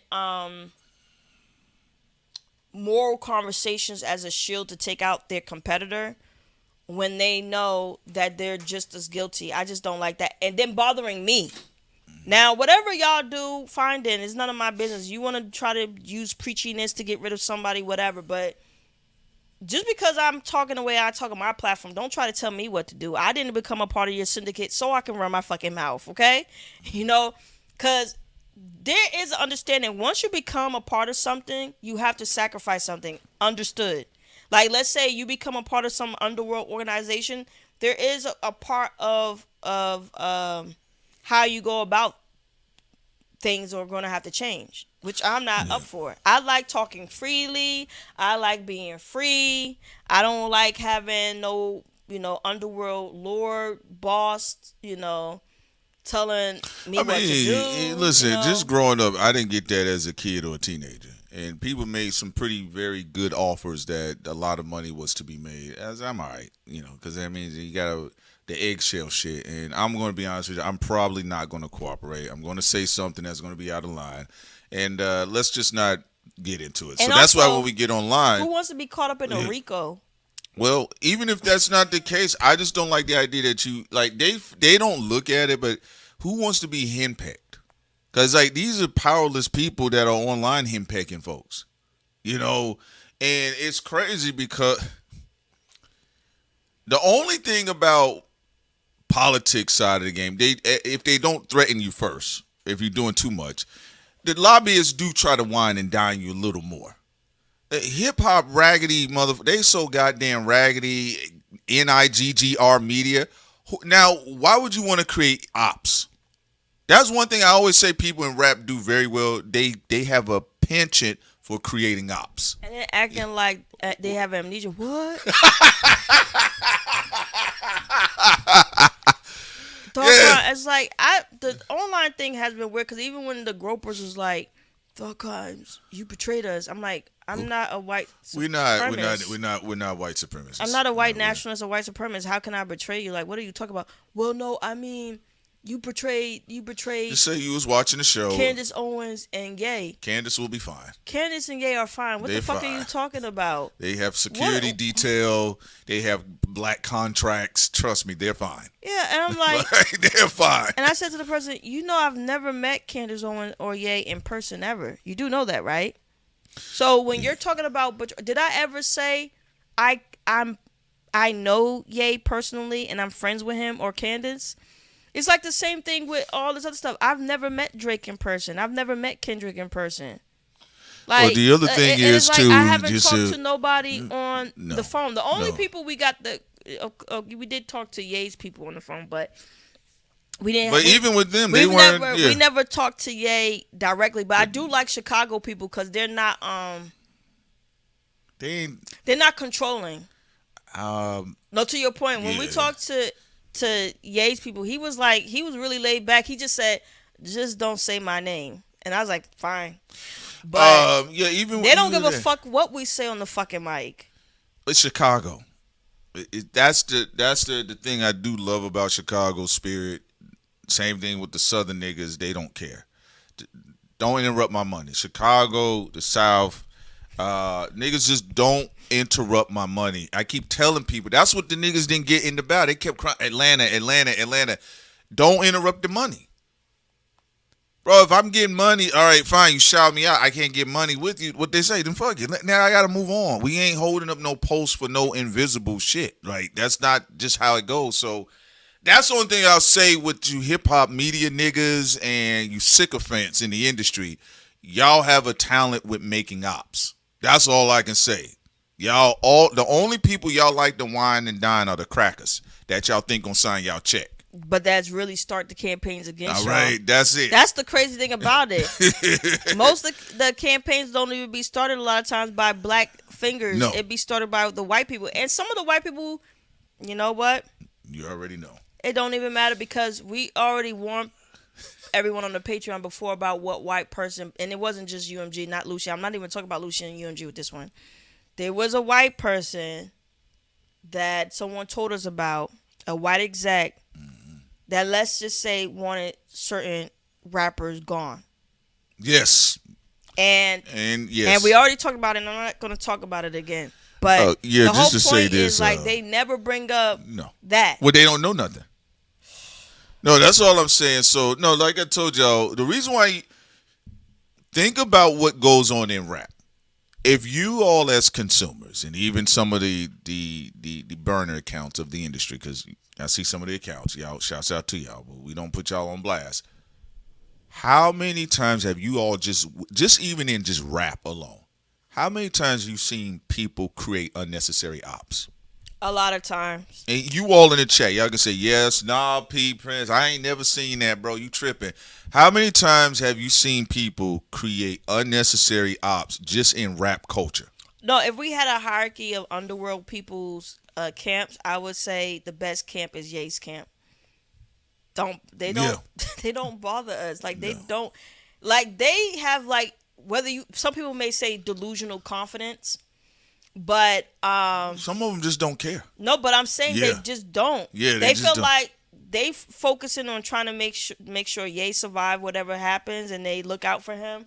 They do fiercely love him, but they don't care. No, they just really don't. It's Chicago, niggas. So I've always all they be like, they be on the phone and be like, no one's gonna put a hand on Ye's head. No one. Yeah, he can go wherever he wants to. We got him. I mean, he did clearly. It was when he was talking shit about Kendrick in L.A. He was out there. So, like, I mean, the Chicago niggas. I talking shit about when he was talking shit about Jay-Z. That nigga don't care. But no, in the moralist rap community, you all create way too many unnecessary ops. And then when people responded to y'all, then y'all like, where's the smear cane coming from, pum? Huh? Pum. Bro, you're tactless. You're tactless. Y'all don't even aim at who y'all supposed to aim at. Y'all just start. You guys create ops out of people that just have a different of a perspective. Not even a complete opinion. Sometimes just a perspective. No, to your point is, unless you see somebody put a OVO chain on or a PG Lane chain on or something like that, or a Roc Nation chain, then you know, okay, it's official. It's official, and I get it. But at that time, you're like, whether I like the person or not, is they over there in a different mafia set. Yeah. If nobody doing that and regular people saying their opinion, and sometimes industry people talk to them, who cares? Like, what are you gonna do about it? You can't force someone to pledge allegiance, and that's also naive and gullible if someone pledged allegiance to you and they haven't even met you, let alone talked on the phone with you. Think about how much of a dumbass and a weirdo Prince and I would have to be like, I pledge allegiance to this side in the United States of America because this gang set, I'm on their side even though I've never met them. One nation, one flag, under God. Y'all would think we're retarded. Like who does that? You don't meet somebody in person. You don't talk to someone. But there are a lot of people and you that do that, though. Putting your whole life and livelihood on the line for people you've never even talked on the phone with, and people who don't even publicly claim you. No, that's how people are talking about. Yeah, so I'm not gonna keep harping on this too much, but I just want to say, like, we.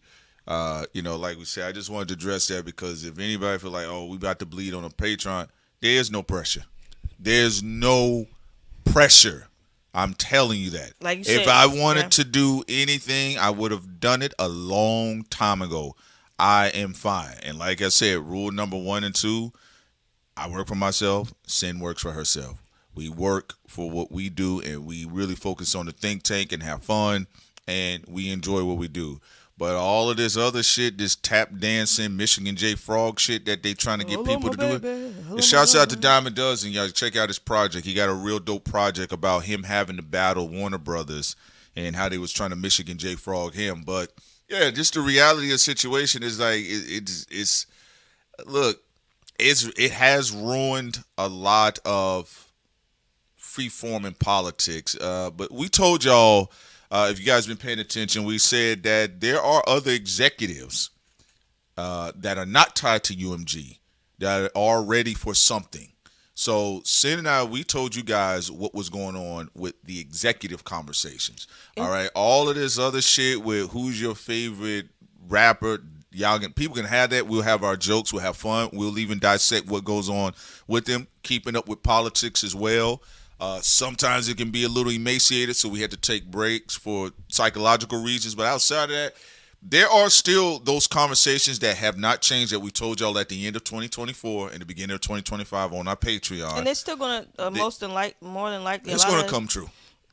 Also, Jane said they burned down their own houses, then complained about the smoke. Yeah.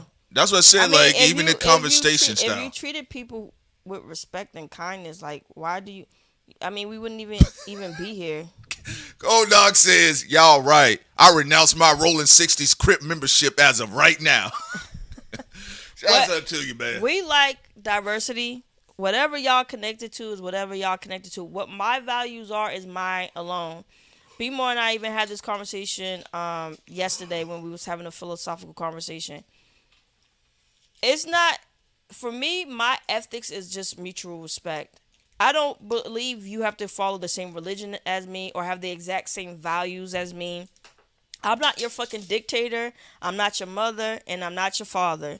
Y'all have the right to believe in whatever the fuck y'all want to believe, which is why we have people who are pro-Trump in our chat. That's why I'm like, how am I be a hypocrite? If I'm not kicking people out of the chat for being pro-Trump or being MAGA or people being Kamala Harris or Hillary Clinton or for Bill Clinton, and Bill Clinton and Trump were both in Epstein files. If I'm not kicking people out in the chat, then why the fuck am I going to be harassing celebrities who are for or against these people either? There's a high level of hypocrisy. Well, you got that situation like y'all saw that one dude that was built like a tank. He was built like an old big ass booty, a short big ass booty, and all of the Knicks fans was trying to jump him, and he was just with a little tank, just pushing through that, man. But it is what it is. We're gonna continue on, and like I brought up before, you do have to pay attention to how these people are having conversations. I clearly illustrated what the conversation difference was that Lizzo had, where she said, they told her to play into the beef, and then she blamed people on the internet and how everybody has podcasts, this, that, and third. Versus shortly before his death, Oliver Tree said he has direct problems with Atlantic Records. He said they seem to forget that I've made them tens of millions of dollars. Mickey Howard said that, and we had talked a about that, conversation and on all. that. And same thing that's been brought about Mickey Howard. Oliver also before his death, he said they own his music. There's a good chance that's the same thing that's going on with Lizzo. So. They're not really having those conversations like that. So that's why I say I'm largely unimpressed by the nigga shaming that goes on online, like the girl was talking about on Patreon, talking about NIGGER media. All right. But anyway, like we told y'all, there are some very powerful executives tied to other record labels that probably going to get what they need in this situation. And if you guys have been rocking with us and you've been on our live streams where we was on Patreon for 6 hours, 7 hours, sometimes just thoroughly breaking things down for y'all, we always told you guys behind the scenes there are executive wars that are taking place.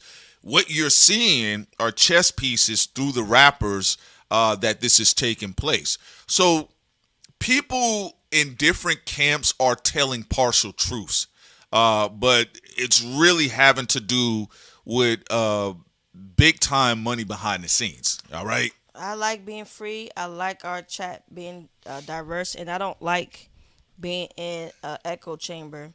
My thing is, I'm not gonna attack you personally. Don't attack me personally, and then we would be cool. But you can attack my ideas. I mean, we have disagreements on ideas, whatever opinions. I don't give a fuck about that. But I don't want to be in an echo chamber. Prince and I have never talked to people who 100% agree with us. That's also not how you get good information either. Like, if we're talking about moral compass, I don't share the same values as the people who protect Ye. But we still had a great, fun conversation with them. Dr. Scott, I don't support Trump. We still had Dr. Scott on our show, and he talked about all the black celebrities who are behind the scenes trying to sneak and get some Trump crumbs while pretending to be Black Lives Matter in front of all y'all faces, right? I like talking to people, period. from different backgrounds, different ideologies. I'm not here to stay in one zone. And also, like I said, when you claim something that is like a marriage, and also when you have a marriage, there's supposed to be mutual loyalty. Ain't no fucking marriage like you a slave bitch who gotta follow the orders of one person, and they can sacrifice you or do whatever you want. No, that's not how relationships work, or at least not how it works for me. Talk about claiming loyalty to phantom people who aren't showing loyalty back. Like, fuck out of here. It's the grand narcissism. Yeah, I'm sure we're gonna see more of it, but yeah, we just wanted to, I just wanted to highlight what went on with the Patreon, and like I said before, again, anybody else get out of line like that, I'm blocking you. I do not care how long you've been there. You can't be in there calling people out of their name, harassing people that don't want to see your smelly ass comment. You're not even a likable person to disagree with. If I disagree with you, let the conversation be comfortable. There have been people, don't be ass itchy. There have been people who argued with each other on our Patreon, but they're likable people, so y'all stay. Yeah, so it's like, but I'm sorry, but that but, other person, I tolerated it, but you're not likable. No, you're very annoying. She up there, and when you respond to, I'm a broken black woman, get your ass up. You being lazy. You're up here harassing people, calling people. You acting like you might as well be married to Hulk Hogan. Or Chud the Builder. Yeah, like I said, she turned it to Chud the Builder real quick. But any last things you want to say, Prince, before we bounce? Also, I know some of you all, I will be looking more into the Oliver Tree situation. I did recall him saying he was going to part ways with Atlantic, and like I talked to you guys at the top of the stream. How about tomorrow? Yeah, Atlantic has been going through. Yeah, that's no problem. It'll be the morning show for tomorrow. Yeah, Atlantic has been going through a lot of weird shit. They have been laying off people since last year, so we'll continue to look more into it. Like we said, the real conversations are what these executives decide to, what moves they're going to make behind the scenes, and a lot of times the artists are on the brunt end of it. And we've been talking about executives for a lot of time. You know that person, they came on the picture and said, why you're not talking about Atlantic Records? Because we did, and we said this was going to happen. She didn't want to hear that shit. We even talked about Lucian Grange's son, Elliot Grange, over there with Atlantic Records. We've been talking about this shit. So come off it. But anyway, morning show tomorrow will be our surprise that Ye hasn't really responded to Jay-Z's return fire with his Philly picnic freestyle. And we're going to be talking about Atlantic Records. All right, y'all. So, again, congratulations to the New York Knicks. You guys did your thing. All right. Looking for the posse cut. We're going to see where y'all go with it. You guys take care. Enjoy the rest of your day. Peace. Peace.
And I sing because I'm free.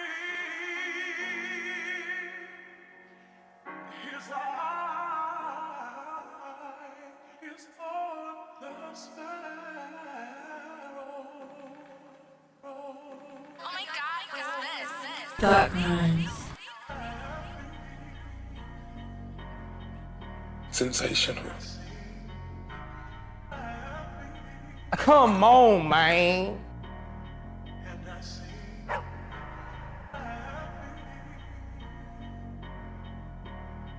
and I sing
We are all the same.